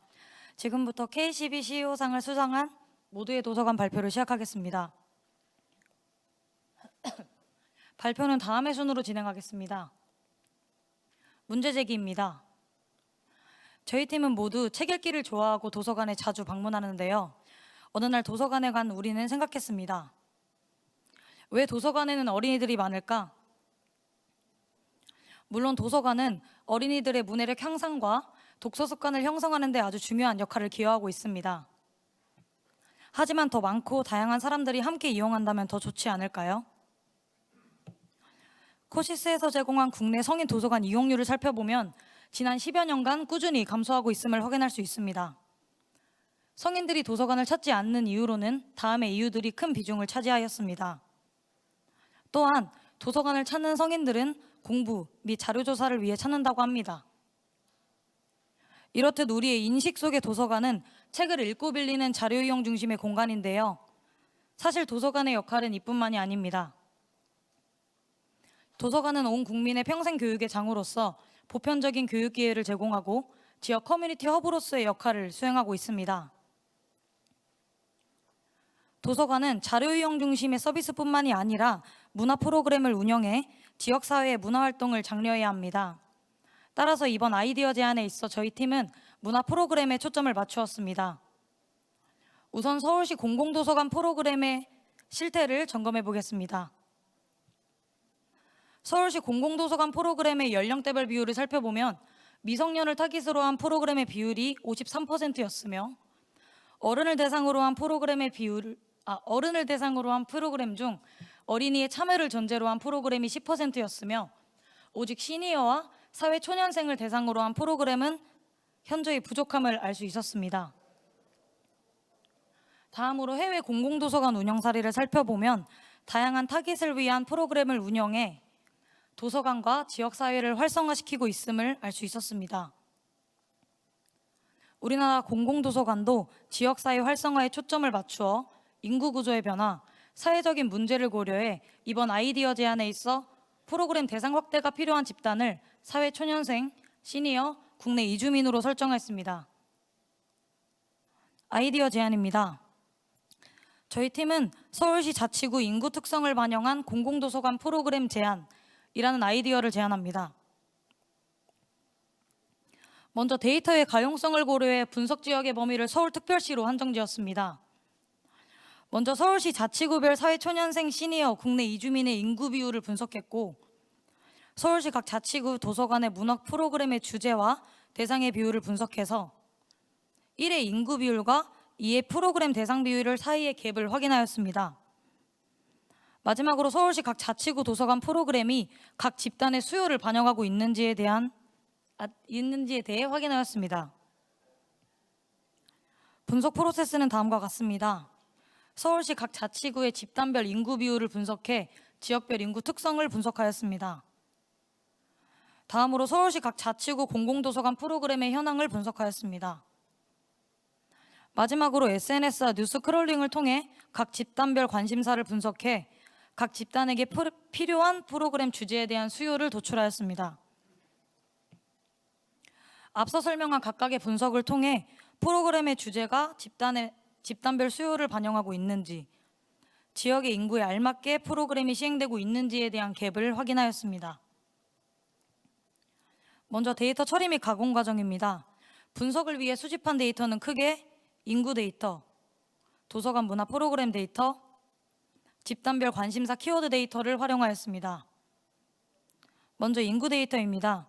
인구 데이터는 각 집단별, 각 자치구에 차지하는 비율을 알아보기 위해 확인하였습니다. 먼저 데이터 안심구역에서 제공된 자택 직장 정보를 통해 사회초년생과 시니어의 인구 비율을 확인하였고 서울 열린데이터 광장에서 제공된 서울시 주민등록 인구 데이터를 통해 국내 이주민의 인구 비율을 확인하였습니다. 문화 프로그램 데이터는 서로 다른 두 가지 소스를 활용하였습니다. 먼저 국립중앙도서관에서 제공된 문화행사 개최 정보를 기준으로 여기서 누락된 자치구에 대한 프로그램은 추가적으로 데이터 크롤링을 통해 수집하였습니다. 이렇게 서로 다른 두 가지 소스에서 수집한 데이터를 합치면서 지역, 프로그램 제목, 프로그램 타깃을 공통 변수로 설정해 전체 문화 프로그램에 대한 데이터 프레임을 만들어 주었습니다. 추가적으로 각 자치구별로 표준화되어 있지 않은 도서관 프로그램의 타깃의 명칭을 표준화시켜 주었습니다. 마지막으로 저희가 활용한 데이터는 집단별 관심사 키워드 데이터입니다. 트위터와 뉴스 크롤링을 통해 각 집단별 관심사에 대한 데이터를 수집하였습니다. 이렇게 수집한 로우 데이터의 글들을 전처리한 후 형태소 분석 라이브러리인 코엔엘 파일을 통해 자연어 처리를 하여 의미 있는 토픽만을 추출해 주었습니다. 마지막으로 관심사 키워드와 반환된 빈도수를 파악해서 각 집단에게 필요한 프로그램 주제에 대한 수요를 도출하였습니다. 다음으로 분석 결과입니다. 사회초년생, 시니어, 이주민의 비율을 통해 파악한 지역별 인구 특성 시각화입니다. 사회초년생 인구 비율의 1, 2위는 종로구 서대문구, 시니어의 인구 비율의 1, 2위는 도봉구 강북구, 국내 이주민의 인구 비율의 1, 2위는 중구 종로구로 확인되었습니다. 프로그램 시행 현황 시각화입니다. 오직 시니어와 사회초년생만을 위한 프로그램의 비율은 현저히 부족함을 알 수 있었습니다. 국내 이주민을 위한 프로그램을 시행하고 있는 구와 미시행구의 분포를 맵으로 시각화한 결과입니다. 국내 이주민 프로그램을 시행하고 있는 구의 수는 적지 않으나 서울시 전체 프로그램 개수 중 국내 이주민을 대상으로 한 프로그램 개수는 40개에 불과하며 이는 전체 프로그램의 0.6%의 비율로 다른 타깃들과 비교했을 때 현저히 부족함을 알 수 있었습니다. 프로그램 카테고리를 살펴보면 정착과 관련된 프로그램은 98%였으나 비이주민을 대상으로 한 내용이 대부분이었고 사회진출 프로그램은 2%로 이 프로그램을 제외하고는 국내 이주민이 참여할 수 있는 프로그램은 거의 없음을 알 수 있었습니다. 다음으로 크롤링을 통해 도출된 관심사 키워드와 그로부터 도출된 프로그램 주제입니다. 먼저 사회초년생의 관심사 키워드를 분석한 결과 심리, 주거, 취업, 금융과 관련된 프로그램 주제들이 도출되었습니다. 다음으로 시니어의 관심사 키워드를 분석한 결과 여가, 일자리, 역량 강화, 공동체와 관련된 프로그램 주제들이 도출되었습니다. 마지막으로 국내 이주민의 관심사 키워드를 분석한 결과 언어, 정착, 사회 진출과 관련된 프로그램 주제들이 도출되었습니다. 다음으로 갭 분석입니다. 첫 번째로는 도서관 프로그램이 각 집단별 수요를 반영하고 있는지에 대한 갭을 확인하였습니다. 먼저 사회초년생 갭입니다. 금융, 주거, 심리와 관련된 프로그램을 확대해 취업 관련 프로그램에 집중되어 있는 현 상황을 개선해야 함을 알 수 있었습니다. 다음으로 시니어 갭입니다. 시니어 갭을 살펴보면 전체적으로 수요를 반영하고 있지 못해 프로그램 재구성이 시급함을 알 수 있었습니다. 마지막으로 국내 이주민 갭입니다. 앞서 설명한 것처럼 국내 이주민을 위한 프로그램 활성화가 필요함을 알 수 있었습니다. 두 번째로 지역의 인구에 알맞게 프로그램이 시행되고 있는지에 대한 갭을 살펴보았습니다. 먼저 각 타깃별 인구 비율과 프로그램의 비율을 10단계로 구분했고 그 단계를 표시하는 꺾은선 그래프를 만들어 주었습니다. 그리고 그 갭을 확인하기 위해 사이를 색으로 칠해 주었습니다. 보시는 바와 같이 빨간색 부분은 프로그램이 인구에 비해 적게 시행되고 있는 지역이고 파란색 부분은 프로그램이 인구에 비해 많게 시행되고 있는 지역입니다. 사회초년생의 갭입니다. 다음으로 시니어의 갭입니다. 마지막으로 국내 이주민의 갭입니다. 결과적으로 세 집단 모두 지역의 비율에 맞게 프로그램을 시행하고 있는 지역이 현저히 부족해 개선이 필요함을 알 수 있었습니다. 마지막으로 결론입니다. 저희 팀은 이번 프로젝트를 진행하면서 집단별 구체적인 수요를 확인하였습니다. 이를 통해 도서관 프로그램이 실제의 수요와 알맞지 않게 시행되고 있어 개선이 필요함을 확인하였습니다. 다음으로 저희의 아이디어는 도서관 운영의 참고 자료로 제공될 수 있습니다. 특성화 도서관을 신설할 때 발전 방향을 제시할 수 있고 도서관 간 정보 공유로 전체 공공도서관의 서비스를 개선시킬 수 있습니다. 마지막으로 커뮤니티 허브로서의 역할 강화에 기여할 수 있습니다. 이상으로 모서의 도서관 발표를 모두 마치겠습니다. 감사합니다. 네, 좋은 발표해 주신 우리 뉴진스 팀에 다시 한번 큰 박수 부탁드립니다. 네, 제가 들으면서 느낀 건데요. 사실 저희 동네도 생각을 해보면 어린이들, 아이들을 위한 도서관은 정말 많은데 저희 나이 또래나 아니면 어른들을 위한 도서관은 많이 부족한 것 같더라고요. 근데 저희 동네 같은 경우는 어르신들이 참 많거든요. 그래서 어르신들이 어디 가실 데가 없어서 그냥 동네 공원이나 이런 데를 배회하는 모습들을 가끔씩 본 적이 있는데 이렇게 이런 데이터를 활용한 이런 것들이 각 구에 또 각 도시에 이렇게 맞춰져서 보내진다면 이 데이터들이 잘 보내지고 활용이 된다면 어쩌면 어르신들 또는 저희나 저희 같은 청년들이나 아니면 또 국내 이주민들에게 많은 도움이 될 수 있지 않을까, 그리고 그 도서관이 맞춤형으로 운영이 될 수 있지 않을까라는 생각이 정말 들었습니다. 그래서 정말 도움이 되는 데이터를 활용해서 이렇게 도움이 되는 일들이 많이 생길 수 있구나라는 생각을 다시 한번 할 수 있었습니다. 발표 감사합니다. 네, 계속해서 다음 발표 들어보도록 하겠습니다. 다음 발표팀은 불꽃 대마왕 팀입니다. 불꽃 대마왕 팀의 주제는 일자리 미스매치, 기업은 구인난, 청년은 구직난, 지역별, 산업별 일자리 미스매치 분석 및 통합 모니터링 서비스입니다. 큰 박수로 환영해 주시기 바랍니다. 네, 안녕하세요. 일자리 미스매치, 기업은 구인난, 청년은 계속 구직난, 지역별, 산업별 일자리 미스매치 분석 및 통합 모니터링 서비스를 제공하려고 분석하게 된 불꽃 대마왕팀의 발표자를 맡은 김다인입니다. 저희 팀은 이렇게 2명으로 구성되어 있고요. 단국대 재학생들입니다. 저희 목차는 이런 식으로 진행하겠습니다. 먼저 주제 선정 배경을 말씀드릴 텐데요.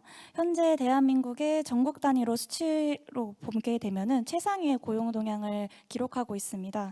GDP 성장률은 0.7%, 취업자는 83만 명 정도, 실업률은 2.9%로 최저 실업률을 기록했는데요. 하지만 전국 단위가 아닌 지역별로 살펴보게 되면 여전히 구인난과 청년층의 경우 구직난에 시달리고 있는 것으로 확인되었습니다. 경제활동 인구라고 할 수 있는 청년 인구의 유입과 유출을 수도권, 비수도권으로 나누어서 살펴보았는데요. 수도권에서는 계속해서 청년 인구가 유입되고 있지만 비수도권의 지역에서는 계속해서 청년 인구가 유출되고 있습니다. 이는 비수도권에서 수도권으로 청년 인구가 자꾸 빠져나가고 있는 현상을 보여줍니다. 그리고 지역별로 청년 인구 비율을 살펴보았는데요. 청년 인구 비율이 지역별로 격차가 심화되고 있음을 알 수 있습니다. 이에 따라서 일자리 미스매치가 굉장히 심각한 주제로 떠오르고 있는데요. 여기서 일자리 미스매치란 좋은 일자리를 찾는 구직자와 원하는 고용자를 채용하려는 구인자 간에 발생하는 조건의 불일치를 의미합니다. 이러한 미스매치는 다양한 원인을 들 수 있는데요. 대표적으로 대기업과 중소기업 간의 임금 격차, 실업급여, 청년수당 등 정책에 의존하여 청년들이 취업을 연기하는 실태를 들 수 있습니다. 이 외에도 일자리 미스매치가 발생하는 원인은 이렇게 다양하게 분류할 수 있는데요. 이 중에서 저희는 지역별 미스매치에 집중하도록 하겠습니다. 많은 연구 보고서에서 지역별 미스매치, 즉 구조적 미스매치가 제일 심각하다고 생각하는 이유는 이 구조적 미스매치가 심각하게 대두될 경우 이제 개선이 미흡하거나 더욱 심화된다고 여러 연구 보고서에서 말을 하고 있습니다. 이제 지역별로 청년 인구가 유출되게 되면 그 지역은 침체가 발생하게 되고 이는 그 지역에 있는 기업 활동이 위축되게 됩니다. 이는 다시 청년 인구 유출로 이어지게 되고 이렇게 계속해서 악순환이 벌어지게 됩니다. 이는 지역별로 미스매치를 더욱 심화하게 되고 이는 결국 지역 소멸은 대한민국 전반적인 경제에 악영향을 미친다고 할 수 있습니다. 그래서 저희는 이러한 지역별 일자리 미스매치에 집중하여 분석을 진행하고자 합니다. 구인난이 가장 많이 발생했던 울산 지역을 더 포커스에서 지켜보았는데요. 울산광역시의 지역 내 총생산 GRDP 수치는 전국 기준 최고 수치를 기록하고 있습니다. 하지만 미스매치 지수를 보게 되면 울산 지역은 굉장히 심한 미스매치를 호소하고 있는데요. 미스매치가 가장 많이 발생되었던 울산시 동구를 살펴보게 되면 조선업이 이례없는 회복세를 통해서 인력 공급이 매우 절실한 상태이지만 울산 동구의 청년층 순 이동수를 보게 되면 계속해서 청년 인구가 유출되고 있는 상황입니다. 또한 미스매치가 가장 많이 발생되는 산업인 IT/SW 산업을 보게 된다면 IT/SW 기업은 3, 4년 이상의 경력직을 매우 선호하고 있고 좀 전문가를 선호하고 있지만 현재 초급 개발자들이 많은 비중을 차지하게 되면서 구직난이 굉장히 많이 발생하고 있습니다. 이는 IT/SW 일자리가 판교 용인을 중심으로 포진되어서 수도권에만 집중되어 있는 현상은 일자리 미스매치, 지역 미스매치에 굉장히 심화된 문제를 일으키고 있습니다. 현재 그러면 정책상의 한계를 보시게 되면 여러 연구와 논문에서 이러한 정책상의 한계를 말을 하였는데요. 일단 인력 미스매치의 문제의 심각성을 인지하고 있지만 선제적인 대비를 할 수가 없고 중장기적인 정책 수립의 필요성을 지속적으로 강조하고 있습니다. 그리고 일자리가 만들어지는 실질적인 공간인 시군구 차원에서의 미스매치 분석 작업은 매우 중요하지만 현재 시도 단위의 분석은 존재하지만 시군구 단위의 분석은 많지 않은 것도 정책상의 한계로 표시되고 있습니다. 그래서 저희는 지역별, 산업별 고용 동향을 지속적으로 파악하여 미스매치에 더 빠르게 대응할 수 있는 서비스가 굉장히 필요함을 알게 되었습니다. 그래서 저희의 분석 목표는 현재 지역별, 산업별 미스매치 분석을 통해서 통합적으로 모니터링할 수 있는 대시보드 서비스를 제공하고자 하였습니다. 저희가 활용한 데이터는 이와 같고요. 저희가 많은 데이터를 사용하였는데 데이터의 출처는 다음과 같습니다. 이 중에서도 데이터 안심구역에서는 슈페어 발생률, 부도 발생률과 같은 그런 기업 현황 데이터를 많이 활용하였습니다. 저희의 분석은 전국의 시군구 단위로 고용 동향과 미스매치를 현황 분석을 하는 것입니다.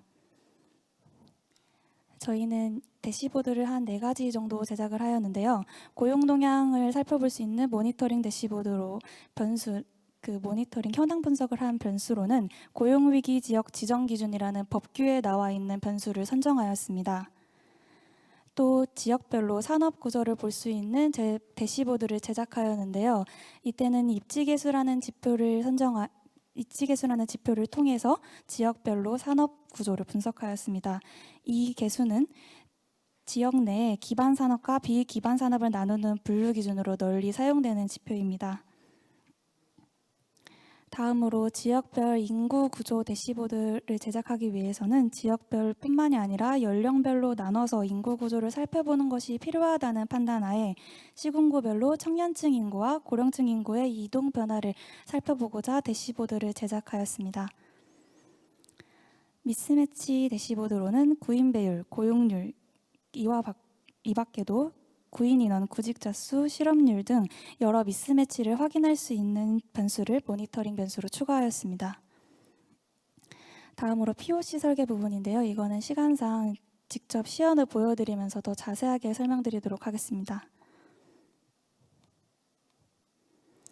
저희 서비스의 기대 효과로는 지역별, 산업별로 미스매치를 지속적으로 모니터링할 수 있는 서비스를 제공하여 적기에 맞춤형 정책을 필 수 있도록 도움을 줄 수 있을 것 같습니다. 저희가 참고했던 논문과 연구 보고서의 출처들입니다. 결과물 시연하겠습니다. 저희가 지속적인 모니터링을 하기 위해서 웹 서비스로 제작하였습니다.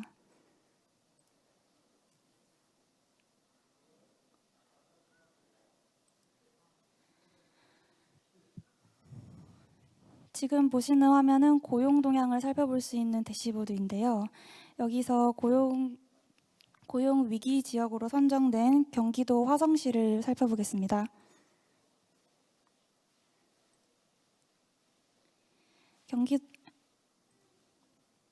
경기도 화성시 지도에서 누르게 되면 모든 그래프가 변화하게 되고요. 여기에 나와 있는 현황 분석 지표들은 법규를 활용해서 법규에 나와 있는 지표들을 모니터링 대시보드로 담아서 제작하였습니다. 여기서 연도별로 피보험자 수 현황을 보여줄 수 있도록 추가적으로 제시하였습니다. 다음으로 지역별 산업구조 대시보드인데요. 여기서 울산시 동구의 산업구조를 볼 수 있는 것입니다. 연도별로 입지 개수를 기반으로 내림차순 바그래프를 제작한 것인데요. 여기서 연도별로 산업 순위가 변함을 통해서 지역별로 산업 구조를 파악할 수 있습니다. 그리고 해당 산업을 누르게 된다면 월별로 입지 개수와 종업원 수를 살펴볼 수 있습니다. 다음으로 인구 구조로는 이렇게 지역을 선택하게 되면은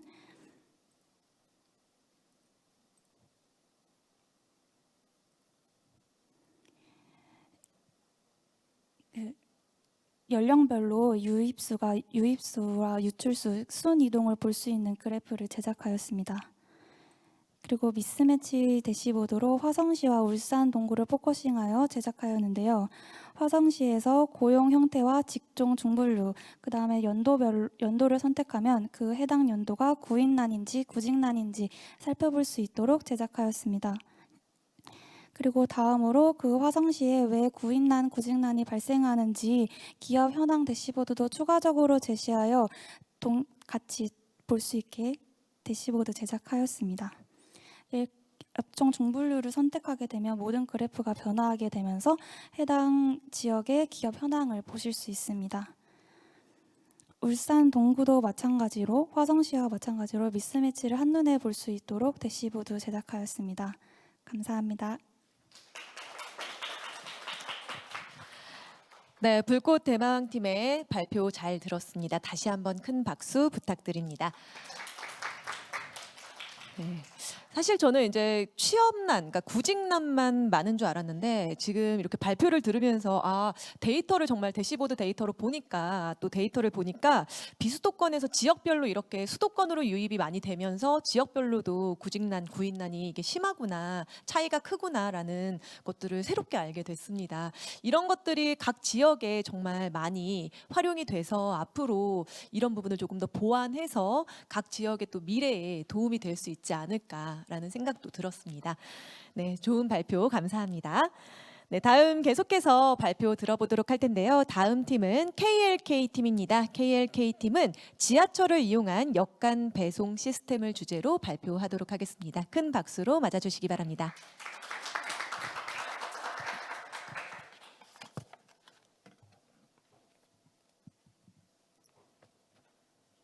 안녕하십니까. KLK팀의 발표자 김솔입니다.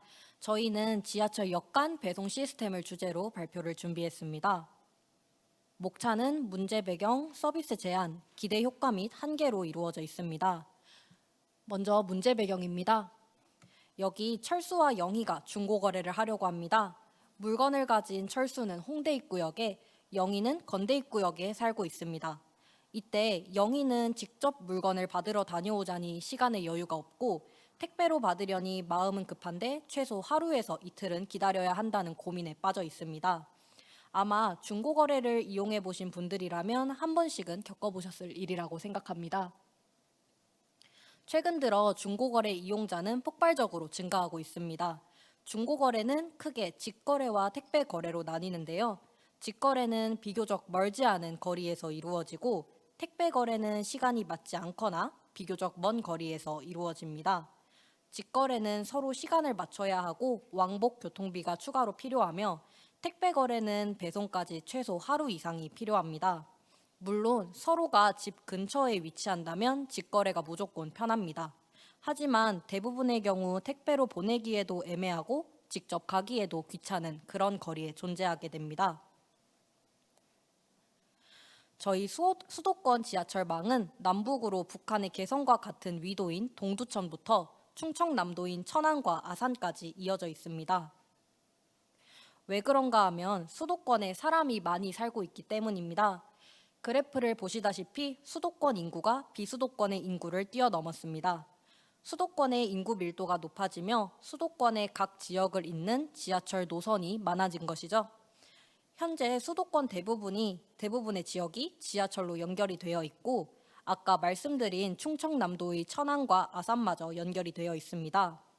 또한 수도권에서만 주고받는 택배의 물동량이 전체 택배의 40%에 달한다고 합니다. 이 중 많은 수가 지하철로 연결된 지역들 간의 물품일 것입니다. 그리고 사람들은 더욱 빠른 배송을 원하고 있습니다. 다양한 기업에서 당일 또는 새벽 배송을 실시하고 있고 수요 또한 폭발적으로 증가하고 있습니다. 그러나 서울 시내에서만 가능하거나 특정 시간 이전까지 주문해야 하거나 새벽 이후에는 사실상 불가능하다는 등의 시공간적 제약이 존재하며 상당한 자본과 인력을 필요로 하기 때문에 소상공인이나 개인은 사실상 이용이 불가능하다는 단점이 존재합니다.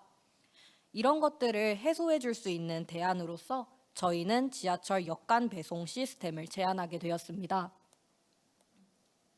지하철 역간 배송 시스템이란 데이터 안심구역이 제공하고 있는 서울 지하철 혼잡도를 분석하여 혼잡도와 비례하게 배송 전용 칸을 배정해 지하철역에서 다른 지하철역으로 택배를 배송할 수 있는 시스템으로 지하철역에는 별도의 택배 보관소를 만들어 택배를 보관하고 있다가 찾으러 오면 물건을 내어주는 방식입니다.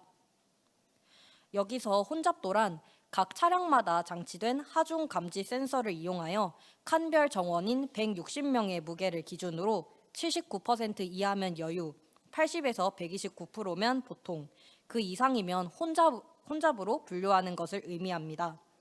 저희는 지하철은 시민들이 많이 이용하는 대중교통이기 때문에 시민들에게 불편을 주면 안 된다고 생각하여 혼잡도가 여유 상태일 때만 서비스를 제공하는 것으로 가정했습니다. 먼저 2호선의 시간대별 혼잡도입니다. 사진에 보이시는 파란색 화살표가 여유 시간대를 의미하는데요.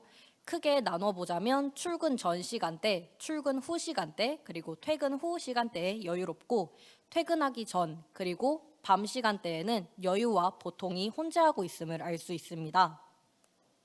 다음은 9호선의 시간대별 혼잡도입니다. 9호선 역시 비슷한 양상을 보이고 있지만 2호선에 비해 이용자가 적어 퇴근 시간 이후에는 계속해서 여유 상태를 유지하고 있음을 확인할 수 있습니다. 그렇다면 요일별 혼잡도는 어떨까요? 저희는 주말에는 항상 사람들이 지하철을 많이 이용할 것이라고 생각했습니다. 그러나 예상과는 다르게 주말에는 모든 시간대에 대부분 여유 상태였습니다. 시간대별 밑에 파란색 그래프를 보시면 전부 여유 상태에서 유지가 되고 있음을 확인할 수 있습니다. 데이터 안심구역의 데이터에는 2호선과 9호선만 있기 때문에 두 가지만 분석하였으나 다른 호선들 역시 비슷한 경향을 보일 것으로 추측됩니다. 아까 보시듯 여유와 보통 상태가 혼재되어 있는 시간대에는 역사 내에서 실시간으로 혼잡도를 볼 수 있기 때문에 그날에 맞춰 융통성 있게 서비스를 제공할 수 있습니다. 과연 이 시스템이 시장성이 있을까요? 먼저 이 시스템은 배송만을 위해서 이동수단을 이용하는 것이 아니라 운행되고 있는 이동수단을 이용하기 때문에 배송을 위한 차량이 별도로 필요하지 않습니다. 또 이용자가 직접 접수하고 수거하는 시스템이기 때문에 배송을 위한 기사님 또한 필요하지 않습니다. 또한 대한통운이나 우체국 같이 허브 등의 별도 장소가 필요하지 않습니다. 이렇듯 초기 사업 비용이 택배를 옮길 인력과 택배를 접수할 인력, 택배 보관소 정도만 필요한데요.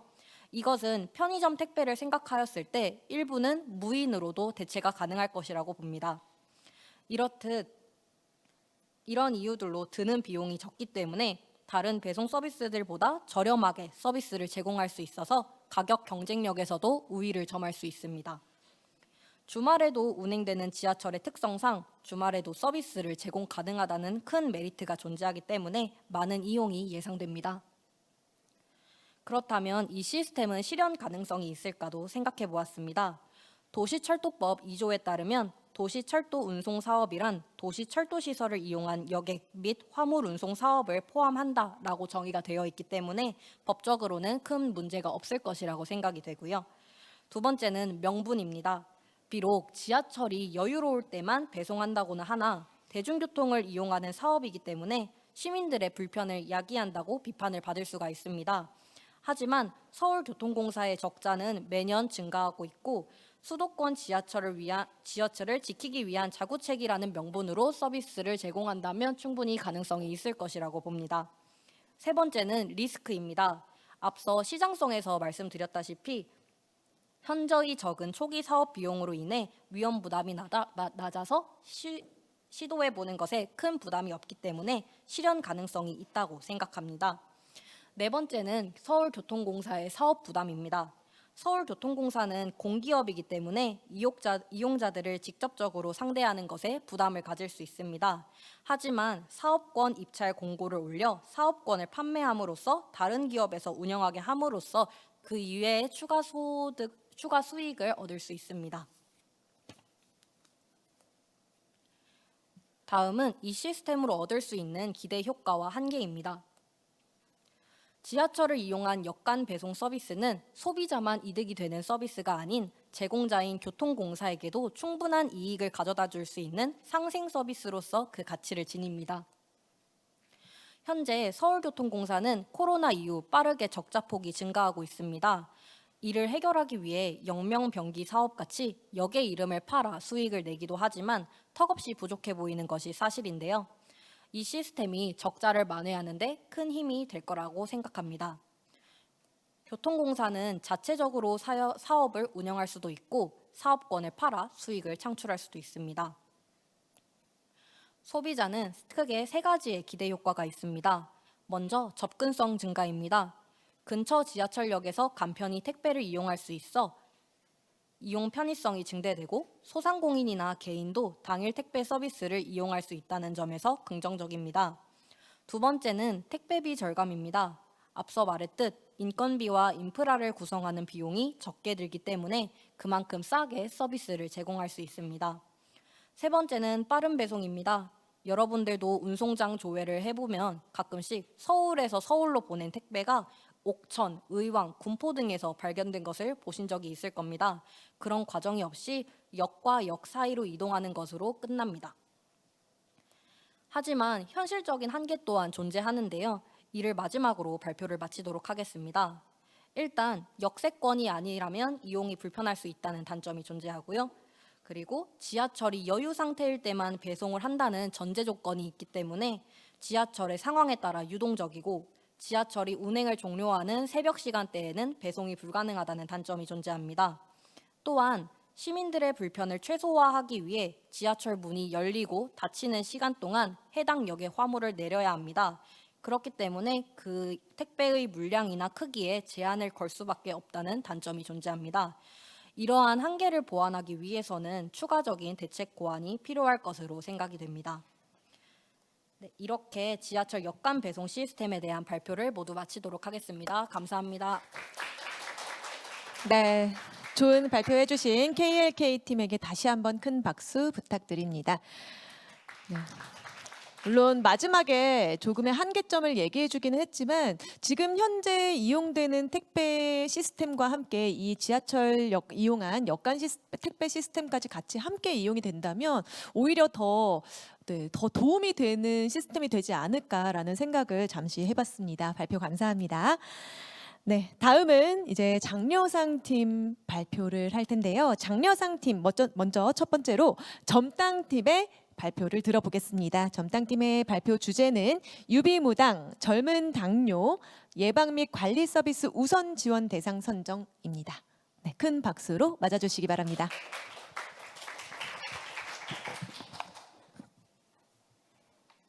네, 안녕하세요. 젊땅팀의 발표를 맡은 발표자 이정현입니다. 저희 팀은 젊은 당뇨 예방 및 관리 서비스 우선 지원 대상 선정 제안을 할 유비무당을 주제로 잡았습니다. 먼저 발표 목차입니다. 첫 번째로는 분석 배경을 설명드리겠습니다. 다음으로는 분석 방법 그리고 결과, 활용 방안까지 설명을 드리겠습니다. 첫 번째로 분석 배경입니다. 우리 흔히 알고 있듯이 당뇨는 그렇게 희귀한 질병이 아닙니다. 저희는 이제 부모님 세대나 그 윗세대에 익히 들어왔듯이 당뇨라는 병을 알고 있습니다. 그렇기 때문에 당뇨에 대한 인지도가 높고 관심도가 높아지면서 그 당뇨를 잘 케어하기 위해 많은 노력들을 하고 있는데요. 그래서 당뇨 발병률은 대체적으로 줄었는데 젊은 환자가 늘었다라는 문제를 저희가 발견을 했습니다. 먼저 당뇨에 대해서 좀 더 자세하게 알아보겠습니다. 당뇨는 공복 혈당과 식후 혈당을 기준으로 정상, 당뇨 전 단계, 그리고 당뇨로 구분을 할 수 있습니다. 저희가 주목해야 할 부분은 당뇨 전 단계와 당뇨입니다. 이는 공복 혈당을 기준으로 100 이상일 때 당뇨 전 단계로 칭해집니다. 다음은 당뇨의 종류와 원인입니다. 이제 1형은 선천적인 그리고 유전적인 요인으로 인슐린 생산이 되지 않는 경우를 말하고요. 당뇨의 2형인 경우 불규칙한 생활 습관이나 비만, 스트레스 등의 환경적 요인이 작용하는 경우를 뜻합니다. 저희는 이 1형보다 이 후천적으로 발생할 가능성이 높은 2형에 집중을 하겠습니다. 다음은 젊은 당뇨에 대해서 알아보겠습니다. 젊은 당뇨란 2030 세대 우리 같은 청년 계층의 당뇨를 말하는데요. 젊은 당뇨의 정의는 2030 세대의 젊은 성인에서 발생하는 당뇨병이다. 그리고 위험성, 젊은 당뇨가 왜 위험하냐? 당뇨병은 노인 질환이라는 인식이 있습니다. 젊은 층의 당뇨병이 그래서 진단과 치료가 지연이 되고 고혈당에 오랜 기간 노출이 되면서 합병증 발생 위험이 증가한다는 위험성이 있습니다. 다음은 워드클라우드를 이용하여 저희가 트위터 시각화를 준비하였습니다. 기간은 2022년 1월부터 8월까지, 그리고 개수는 5,000개로 한정하여 워드클라우드를 나타내어 보았는데요. 이 트위터의 주 이용자인 청년층 소수만이 당뇨를 걱정하고 당뇨에 대한 경각심을 가지고 있는 점을 주목해 볼 수 있습니다. 또 젊은 층의 젊은 당뇨에 대해서도 트위터 크롤링을 해보았는데요. 이는 2014년 1월부터 22년 8월까지 개수는 813개밖에 되지 않는 점을 보면 이 젊은 당뇨 자체에 대한 관심도가 부족하다는 것을 볼 수 있습니다. 다음은 젊은 당뇨의 현황입니다. 저희가 데이터 안심구역 데이터를 이용한 병무청 데이터를 분석하여서 이제 검사 연도와 공복 혈당 수치를 나타내어 보았는데요. 이 검사 연도가 증가할수록 공복 혈당 수치의 평균이 높아지고 있는 것을 볼 수 있습니다. 또한 이 오른쪽 그래프로 보았을 때도 당뇨 전 단계와 당뇨인 인원들이 전체에서 44%나 해당하는 것을 볼 수 있습니다. 저희 분석의 목적과 목표입니다.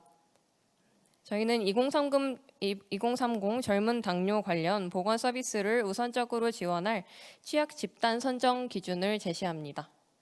또 젊은 당뇨의 증가 실태를 확인하고 관련 항목들의 상관 여부를 파악하는 것을 목표로 하고 있습니다. 분석 방법에 대해 설명드리겠습니다. 저희가 사용한 데이터는 데이터 안심구역의 데이터, 그리고 외부 데이터로는 국가건강보험공단의 2020 건강검진 정보를 사용하였습니다. 먼저 데이터 안심구역의 병무청 데이터는 BMI, 당뇨와 관련된 항목 중에 BMI, 학력, 지역에 관한 분석을 위하여 사용을 하였고요. 자료명은 병역판정검사의 안과검사, 그리고 방사선 잠복결핵 검사이고 연도는 2014년부터 21년도까지로 구성되어 있습니다. 구성 항목으로는 기본 정보와 검진 내역으로 구성이 되어 있고요. 이 병무청 데이터의 대상자는 매년 19세가 되는 사람으로 19세의 남성을 뜻합니다. 또 외부 데이터로는 국가건강보험공단의 건강검진 정보를 사용하는데요. 2020년도 데이터이고 구성 항목은 병무청 데이터와 비슷하게 기본 정보 그리고 검진 내역으로 구성되어 있습니다. 또 여기서 저희는 허리둘레와 음주 여부 그리고 흡연 여부가 당뇨와 얼마나 연관이 돼 있는지 분석하기 위해서 사용을 하였고요. 여기서 잠깐 짚고 넘어갈 점은 이 건강검진이라는 것은 40대 이상부터 의무적으로 시행이 됩니다. 그래서 저희가 젊은 당뇨를 주제로 잡고 젊은 당뇨인 청년층에 대해서 분석을 하는 것을 목적으로 삼았으나 이 건강검진 데이터 자체가 40세 이상부터 있기 때문에 이 점은 고려해서 40세에서 45세 남성 데이터를 사용하여 분석을 하였습니다. 데이터 결합 방법입니다. 저희는 병무청 데이터에서 안과 검사와 방사선 잠복 혈액 데이터를 공통 컬럼을 기준으로 인허 조인을 하였고요. 한 데이터 내에서 5개의 컬럼이 모두 일치하는 경우는 종복된 것이므로 해당 행을 삭제하였습니다. 그래서 결합한 데이터는 2017년부터 20년도에 만 19세를 대상으로 결합시켰습니다. 다음은 데이터 분석 방법입니다.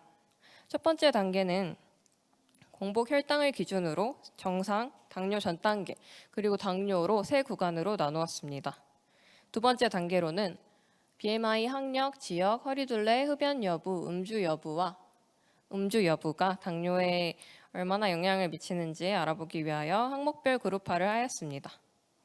세 번째 단계는 병무청 데이터와 건강검진 데이터를 나눠서 그룹화를 진행하였습니다.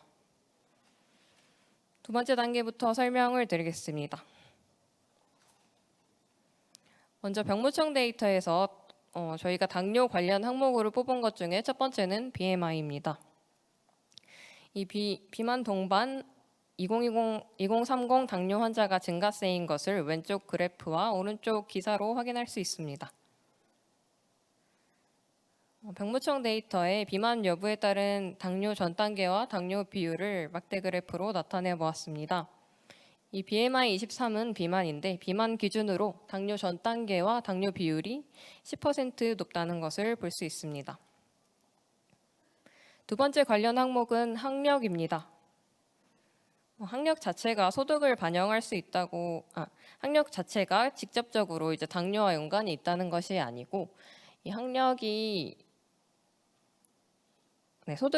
우측에 소득에 따른 대학 진학률 격차를 보면은 똑같은 성적이어도 부모의 소득 수준에 따라서 이제 학력이 결정될 수 있다고 합니다. 그래서 학력이 소득을 반영할 수 있다고 저희는 가정을 하고 넘어갔습니다. 다음은 병무청 데이터의 그래프인데요. 이 4년제 대학에 비해 고등학교 졸업인 경우에 당뇨 전 단계와 당뇨율 비율이 4.3% 높은 것을 확인할 수 있습니다. 첫 번째 그리고 두 번째 BMI와 학력에 관한 항목을 히트맵으로 나타내 보았습니다. 이 각 그룹별 4년제 이상 대학 진학률 히트맵이고요. 마른 당뇨와 비만임에도 혈당이 정상인 경우에 대학 진학률이 5% 차이 나는 것을 볼 수 있습니다. 다음 관련 항목으로는 지역을 뽑았습니다. 지역마다 식습관 그리고 도시화 정도가 달라서 혈당 평균 수치도 달라질 것으로 추정하였습니다. 다음은 병무청 데이터로 지역별 당뇨 전 단계와 당뇨 비율을 나타낸 것입니다. 이 서울이 32% 그리고 전남이 61%로 약 2배 차이 나는 것을 볼 수 있습니다. 다음 관련 항목은 허리둘레입니다. 건강검진 데이터에서 허리둘레와 복부 비만 여부에 따른 당뇨 전 단계와 당뇨 비율을 나타내 보았는데요. 복부 비만인 사람이 당뇨 전 단계의 확률이 약 2배 이상 높고 당뇨일 확률은 4배 이상 높다는 것을 볼 수 있습니다. 다섯 번째 항목으로는 흡연 여부를 뽑았습니다. 건강검진 데이터에서 흡연 상태에 따른 당뇨 전 단계와 당뇨 비율을 나타내 보았는데요. 첫 번째는 이제 흡연을 하지 않는 경우, 그리고 중단한 경우, 흡연을 하는 경우 세 가지 경우로 나누었습니다. 이 흡연을 한 번도 하지 않은 경우에 비해서 금연자와 흡연자는 각각 당뇨 전 단계 당뇨율 확률이 1.5배 이상 높은 걸 확인할 수 있습니다. 다음 음주 여부입니다. 음주자가 당뇨 전 단계일 확률이 비음주자에 비해 7% 높은 것을 막대 그래프를 통해 확인할 수 있습니다. 다음 단계는 각 데이터별 그룹화입니다. 먼저 병무청 데이터를 그룹화 진행하였는데요. 이 BMI는 정상 체중과 비만 체중으로, 그리고 학력은 4년제 미만, 그리고 4년제 이상으로 나누어 보았고요. 지역은 북쪽부터 A지역, B지역, C지역으로 나누어서 총 12개 그룹으로 그룹화를 진행하였습니다. 각 그룹별로 당뇨 전 단계와 당뇨인의 비율을 %로, 비율이 작은 그룹부터 큰 그룹까지 오름차순으로 정렬하여 보았습니다. 앞서 보았듯이 이 표에서 각 항목별의 비중이 명확하게 차이나는 것을 볼 수 있었는데요. 이 지역 그리고 체중, 학력 순으로 당뇨에 관련 정도가 높다는 것을 파악하였습니다. 예를 들어서 서울에 사는 비만 체중인 사람들보다 전남 지역에 사는 정상 체중의 사람들의 당뇨 전 단계 그리고 당뇨 해당자 비율이 더 높다는 것을 볼 수 있습니다. 다음은 건강검진 데이터 그룹화입니다. 건강검진 데이터에서는 BMI, 허리둘레, 흡연 여부, 음주 여부 총 24개 그룹으로 그룹화를 진행하였는데요. 개수가 너무 작은 그룹을 제외하고 19개 그룹으로 나누어 보았습니다. 각 그룹별로 역시 마찬가지로 당뇨 전 단계와 당뇨인의 비율을 %로 구해 보았고요. 비율이 작은 그룹부터 큰 그룹까지 오름차순 정렬하였습니다. 그 결과인 그래프입니다. 변화가 큰 구간을 기준으로 총 5개의 대그룹으로 분류를 해보았습니다.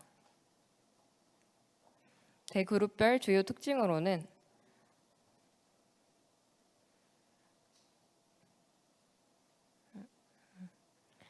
A그룹부터 E그룹까지 5가지 그룹이 있는데요.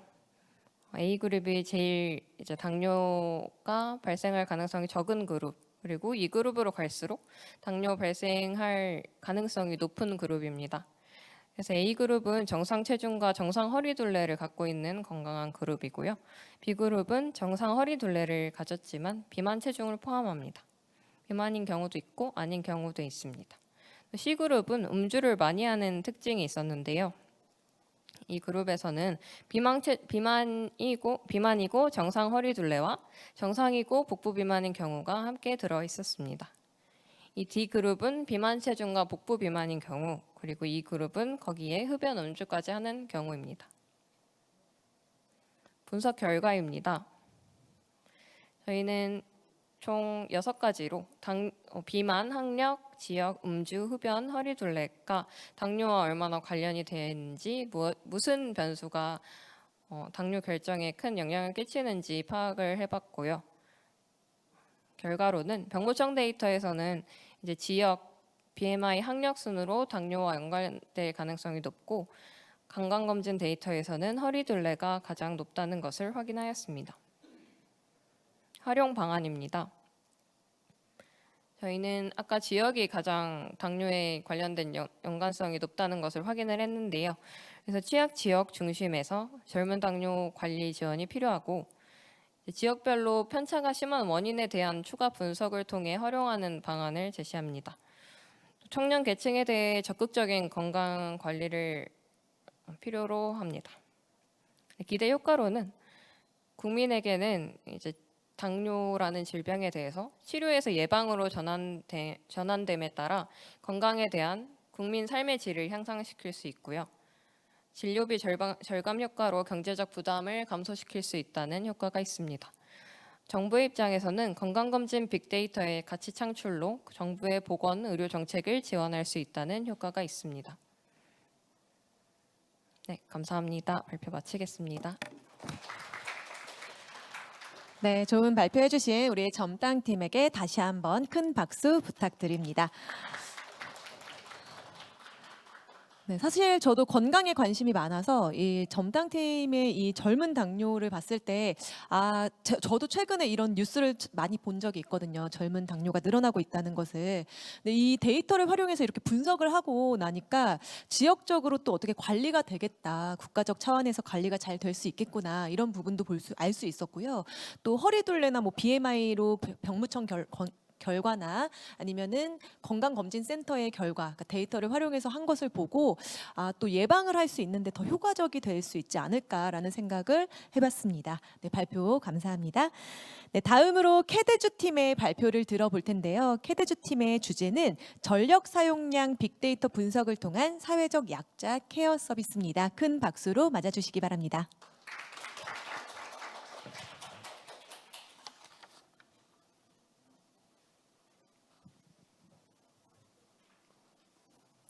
안녕하세요. 캐드주 팀의 발표를 맡게 된 이서영입니다. 저희는 사회적 문제를 하나 선정하고 이를 데이터 분석을 통해서 해결책을 제시하는 방향으로 프로젝트를 진행하였습니다. 저희가 선정한 사회적 문제는 최근 수원 세모녀 사건을 통해 더욱 이슈가 된 복지 사각지대에 놓인 사회적 약자들의 처우에 주목하였으며 도움을 받아야 하는 상황임에도 불구하고 수급자에서 제외되는 비수급자들과 그와 더불어 총수급자 그리고 현대사회에서 증가하는 1인 가구들을 관리하는 복지 방안이 필요하다고 생각하였습니다. 또한 코로나19로 인해 주변 이웃들과 단절되고 주변에 무관심해지는 현대사회 분위기에서 1인 가구의 사회적 고립도는 점점 깊어져가고 도움을 받지 못한 채 죽어가는 사람이 증가하고 있습니다.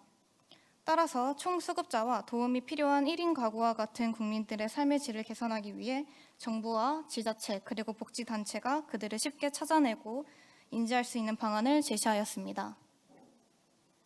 다음은 저희가 활용한 데이터입니다. 데이터 안심구역에서 제공하는 가구 평균 전력 사용량과 아파트 원격 검지 전력 데이터, 그리고 코시스에서 제공하는 상미 거처의 종류별 1인 가구, 그리고 서울시에서 제공하는 국민기초생활보장 수급자 데이터를 활용하였습니다. 저희의 가상 시나리오입니다. 국민기초생활보장 수급자 데이터와 시군구별 상미 거처의 종류별 1인 가구 데이터를 사용하여 각각 수급자가 많은 구와 1인 가구가 많이 거주하는 구를 파악하고 가구 평균 전력 사용량을 활용하여 데이터 분석을 통해 평균 전력 사용량이 낮은 구를 구하였습니다. 그리고 이 세 가지에 해당하는 구를 우선순위로 지정하고 정부와 지자체, 복지단체가 집중해야 할 관심 구역으로 설정하고 복지 우선순위를 마련할 수 있도록 하였습니다. 그리고 정해진 우선순위들을 바탕으로 아파트 원격 검침 전력 데이터를 활용하여 수치의 이상이 발생하였을 시 그들의 상황을 예측하고 도움을 줄 수 있는 시나리오를 가정해 보았습니다. 다음은 저희의 데이터 처리 및 가공 방안입니다. 저희는 일단 모든 데이터 자료에서 서울시를 구역을 특정하여 사용하였습니다. 먼저 서울시 국민기초생활수급자 데이터입니다. 저희는 구별 총수급자 인원에 초점을 맞추어 데이터를 시각화하였습니다. 앞 데이터를 통해 만들어낸 그래프입니다. 구별 16,000명의 수급자가 존재하고 시각화한 결과로 보았을 때 노원구, 강서구, 중랑구 순으로 수급자가 많은 것을 확인할 수 있습니다. 많은 수급자가 존재하는 곳에 우선순위를 두어 정부 차원에서의 지원이 확대되면 좋을 것이라고 생각하였습니다. 다음은 가구별 평균 전력 사용량입니다. 저희는 예외 상황이 발생할 수 있지만 가구 평균 전력 사용량이 높은 곳은 상대적으로 경제적 여유가 있어 전력을 원하는 만큼 사용할 수 있는 환경이라 가정을 하였습니다. 반대로 평균 전력 사용량이 낮을 경우 수급자 혹은 1인 가구가 거주할 환경이라고 예상하였고 서울시 24개구를 특정하여 데이터를 추출하였습니다. 데이터 분석 결과 그래프입니다. 서울시 평균 전력 사용량을 막대 그래프를 이용하여 배열하였고 사용량이 높은 곳은 서초구, 강남구, 용산구입니다. 앞서 확인하였을 때 기초생활 수급자가 가장 많은 곳은 노원구, 강서구, 중랑구였습니다. 그 세 개의 구를 이 그래프에서 확인을 해보면 검은색 그래프로 상대적으로 다른 지역보다 낮은 편에 속한 것을 확인할 수 있습니다. 그리고 반대로 수급자가 적었던 곳의 경우에는 전기 사용량이 상대적으로 높은 편에 속해 있는 것을 확인할 수 있습니다. 따라서 저희는 앞선 기초생활수급자 데이터와 평균 전기 사용량 데이터가 복지 지역 우선순위 결정에 연관을 지을 수 있다고 생각하였습니다.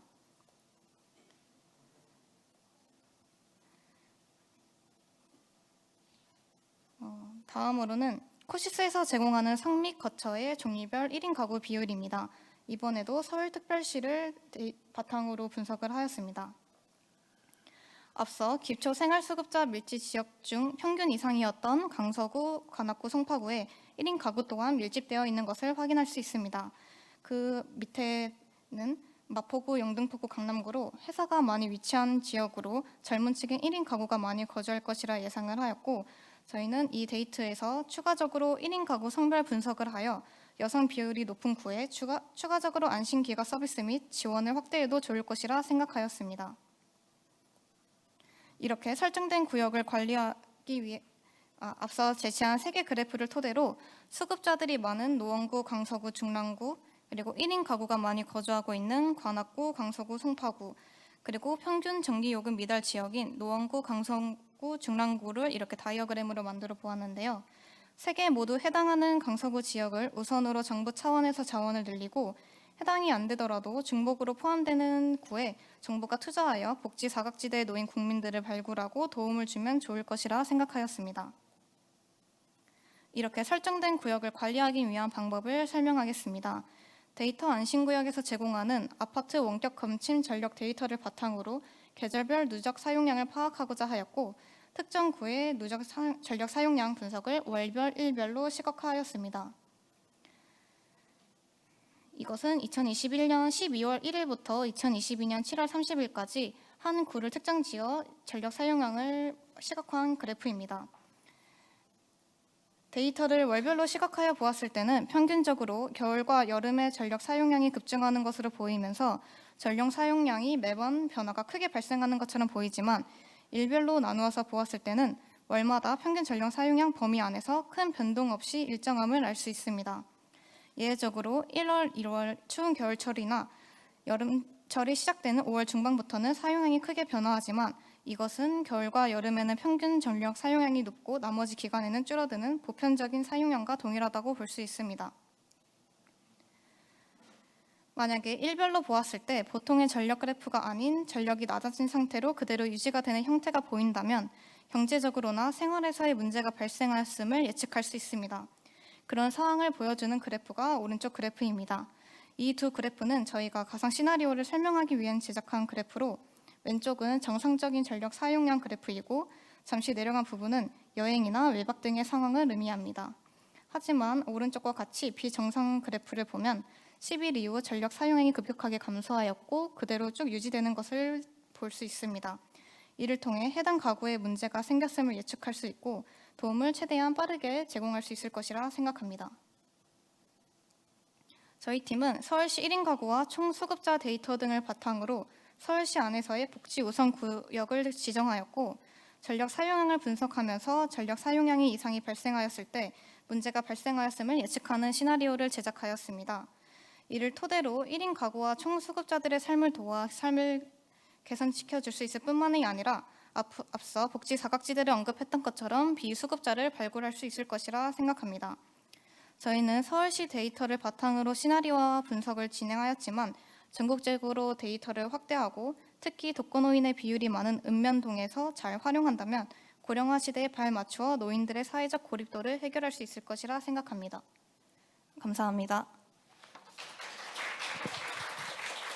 네, 발표에 함께해 주신 캐데즈 팀에게 다시 한번 큰 박수 부탁드립니다.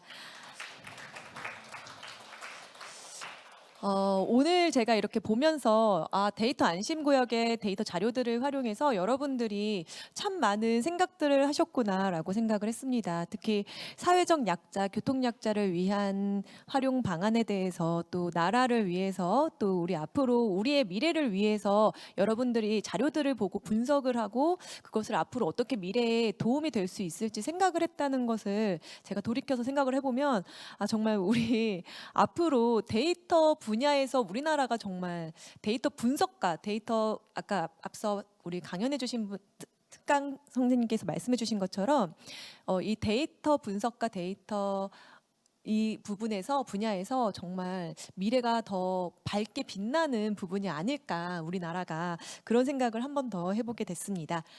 네, 이제 드디어 마지막 발표만 남아 있는데요. 마지막 발표는 멍멍대마왕 팀입니다. 멍멍대마왕 팀의 주제는 사각지대 발굴 프로젝트입니다. 큰 박수로 맞아주시기 바랍니다.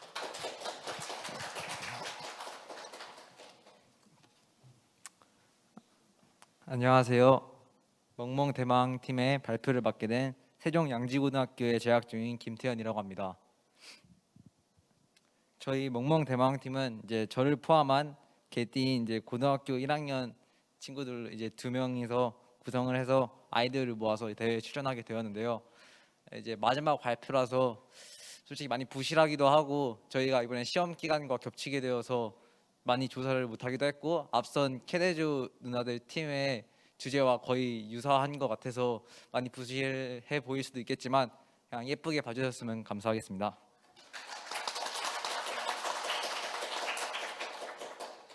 우선 저희가 이 주제를 선정하게 된 배경과 데이터 안심 구역의 활용 데이터 그리고 아이디어를 통한 기대 효과를 순서대로 발표하겠습니다.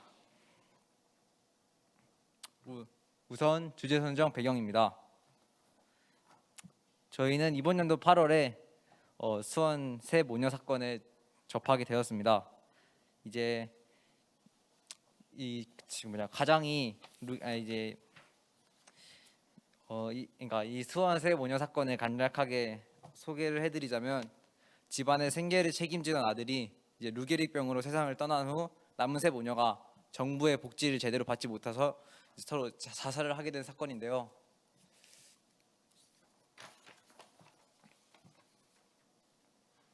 이제 이러한 사건이 일어나기까지 정부의 정책 중 아쉬웠던 점에는 무엇이 있을까 생각을 해보았습니다.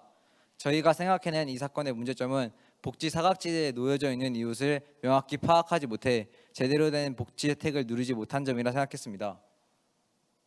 기초생활수급자의 지역별 분포, 전력 사용량 등을 분석하여 관심을 가지고 지켜봐야 할 이웃을 구체화한 자료를 파악했다면 이런 안타까운 사건들을 더 많이 막을 수 있을 거라 생각했습니다. 이렇게 저희는 오늘 발표를 준비하며 저희가 가장 주목해야 할 메시지에는 무엇들이 있을지 그리고 분석 가능한 데이터 중에 우리가 가장 유용하게 쓸 수 있는 정보들이 무엇일지 집중적으로 모색해 보았습니다. 최종적으로 우리의 이번 데이터 분석 기간 동안 가장 중점을 둘 키워드들은 기초생활수급자, 사각지대 그리고 취약계층 정도로 추려볼 수 있었습니다. 저희가 데이터 안심구역에서 실제로 사용한 데이터들입니다. 우선 아파트 원격 검침 전력 데이터, 지역별 가구 전력 사용량 파악, 기준 거주지에 대한 전입 인구 정보, 복지 할인 대상, 핀테크 킨셔지 정보입니다.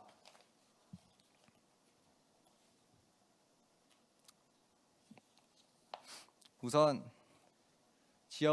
지역별 가구 평균 전력 사용량을 통해서 지역별, 시군구별, 대상 가구 수를 바탕으로 평균 전기요금, 전력 사용량 등을 바탕으로 소득 수준이 낮은 지역을 모색하고 그래프 혹은 도표를 시각화시키는 작업을 진행하였습니다. 또 기준 거주지에 대한 전입 인구 정보로 지역 거주 인원 전력 사용량을 파악하여 관심을 두고 관리해야 하는 지역을 지정하려고 하였습니다. 또 아파트 원격 검침 전력 데이터로 세대별 검침일 시 전력 사용량을 파악하고 이 자료로 전력 사용량에 따른 그 돈을 제대로 납부하고 있는지 그리고 이 자료를 가장 유용하게 사용할 수 있는 기초생활수급자를 대상으로 어떤 지역이 가장 고지된 그 전력 비용과 실제로 내는 차이가 있는지 파악해 보기로 하였습니다. 또한 복지 할인 대상, 핀테크 킨셔지 정보들로 현재 복지 혜택을 제대로 누리지 못하고 있는 이웃들의 여부도 찾아볼 수 있을 것 같았습니다. 또한 더 관리해야 할 지역과 가구 소득의 수준도 파악할 수 있는 자료들로 확인되었습니다. 저희는 이제 크게 시험 기간과 겹쳐서 3일 정도밖에 사용하지 못하는데요. 저희는 이제 첫날에 저희는 이제 제대로 분석을 할 수 있을 거라 생각했는데 데이터 분석을 처음 접하게 되어서 첫날과 두 번째 날에는 저희가 어떤 칼럼을 사용해야 될지 분석만 하다가 거의 다 시간을 허비하였습니다. 그리고 셋째 날에는 드디어 처음으로 아이스튜디오 이제 파이썬을 사용해서 이제 저희가 데이터 시각화를 진행해 보았습니다. 저희의 데이터 분석 방식은 이제 우선적으로 크게 세 가지로 나누어 보았습니다. 첫 번째로 저희가 데이터 안심구역에 신청한 데이터 자료들을 칼럼별로 이제 분석해서 전처리를 진행하고 그 후에 데이터 분석을 위해서 RStudio와 이제 파이썬을 사용하여 데이터를 깔끔하게 정리한 후 마무리로 데이터 안심 구역 내에 있는 여러 가지 데이터 도구들을 사용하는 것으로 크게 나눴었습니다. 그리고 저희가 직접적으로 한 일은 데이터 중 필요한 칼럼을 색출해내고 엑셀 파일로 불필요한 데이터 자료를 삭제 처리하였습니다. 최종적으로 분석할 칼럼에 대해 정교화 처리 및 파이썬을 이용한 분석을 하였습니다. 우선 저희는 신청한 5개의 자료 중 이해하고 간단하게 분석해볼 아파트 원격 검침 전력 데이터, 지역별 가구 평균 전력 사용량, 복지 할인 대상 데이터를 사용하여 전처리를 진행하였습니다. 여기서는 평균 전기요금, 복지 할인 대상, 복지 할인 건수, 시군구 칼럼 등을 색출하여 데이터를 분석하였습니다. 아래 6개의 사진은 이제 각 시군구별로마다 복지 할인 건수 그리고 평균 전력 사용량에 대해 저희가 산점도로 색출해낸 것인데요. 그 후에는 저희가 이렇게 표로 그 서울시 내에 원래는 전국 단위로 하였으나 서울시에 인구가 제일 많고 전국으로 하기에는 저희가 아직 모자란 점이 많아서 서울시로 이제 지역을 좁혀서 분석을 해보았습니다.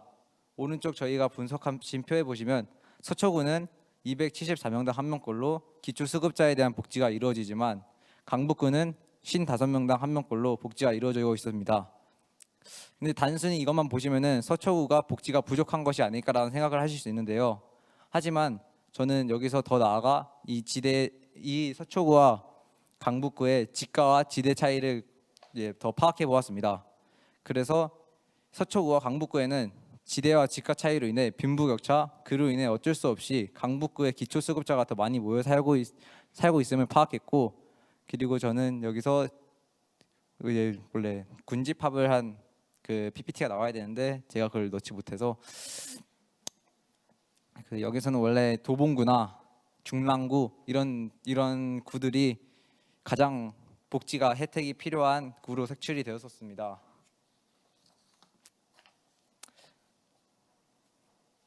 그래서 저희는 이제 지역의 가구 전력 사용량, 아파트 원격 검침 전력 데이터를 통해 저희가 이제 우리 주변의 이웃을 살펴볼 수 있겠다 생각했습니다. 아직 뭐 부족한 점이 많지만 저희의 아이디어로 가져올 기대 효과가 3가지가 있었습니다. 우선 저희가 주변에서 관심 있게 지켜볼 수 있는 이웃을 찾아낼 수 있었습니다. 읍, 면, 동사무소 등 지역별 복지 담당 공무원들이 분석된 데이터를 기반으로 저희 지역 내에 이제 관심 있게 지켜봐야 할 이웃을 찾아낼 수 있게 될 것 같습니다. 두 번째로는 사각지대를 발굴할 수 있게 됩니다. 복지 사각지대를 발굴할 수 있게 되므로 중장기적으로 복지 예산을 집중 투입해야 하는 지역을 발굴할 수 있게 됩니다. 마지막으로는 현행하는 제도들의 한계점을 개선할 수 있습니다. 이번 수원 세모녀 사건을 다시 겪지 않기 위해서 어떤 제도들의 한계점이 있는지 파악하고 그것을 개선해야 할 것입니다. 물론 한계점으로는 저희가 아직 군집합을 제대로 하지 못했고 물론 분석이 제대로 되지 않아서 정확하게 저희가 정한 데이터들의 상관관계를 정확히 분석하지 못해서 그것에 대한 한계점이 아직 있었습니다. 아직 데이터 분석의 노하우가 많지 않아서 저희의 아이디어로는 되게 예선에서는 통과를 잘한 것 같은데 실제로 본선에서 데이터 시각화를 하는 과정에서 높은 장벽을 느꼈습니다.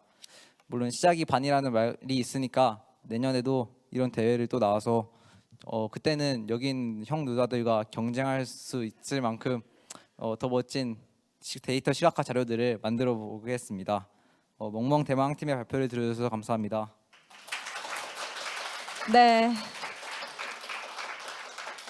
네, 제일 어려서 사실 제일 긴장을 많이 했을 것 같고 또 마지막이라서 더 긴장을 했을 것 같은데요. 저희 멍멍대망 팀에게 다시 한번 큰 박수 부탁드립니다.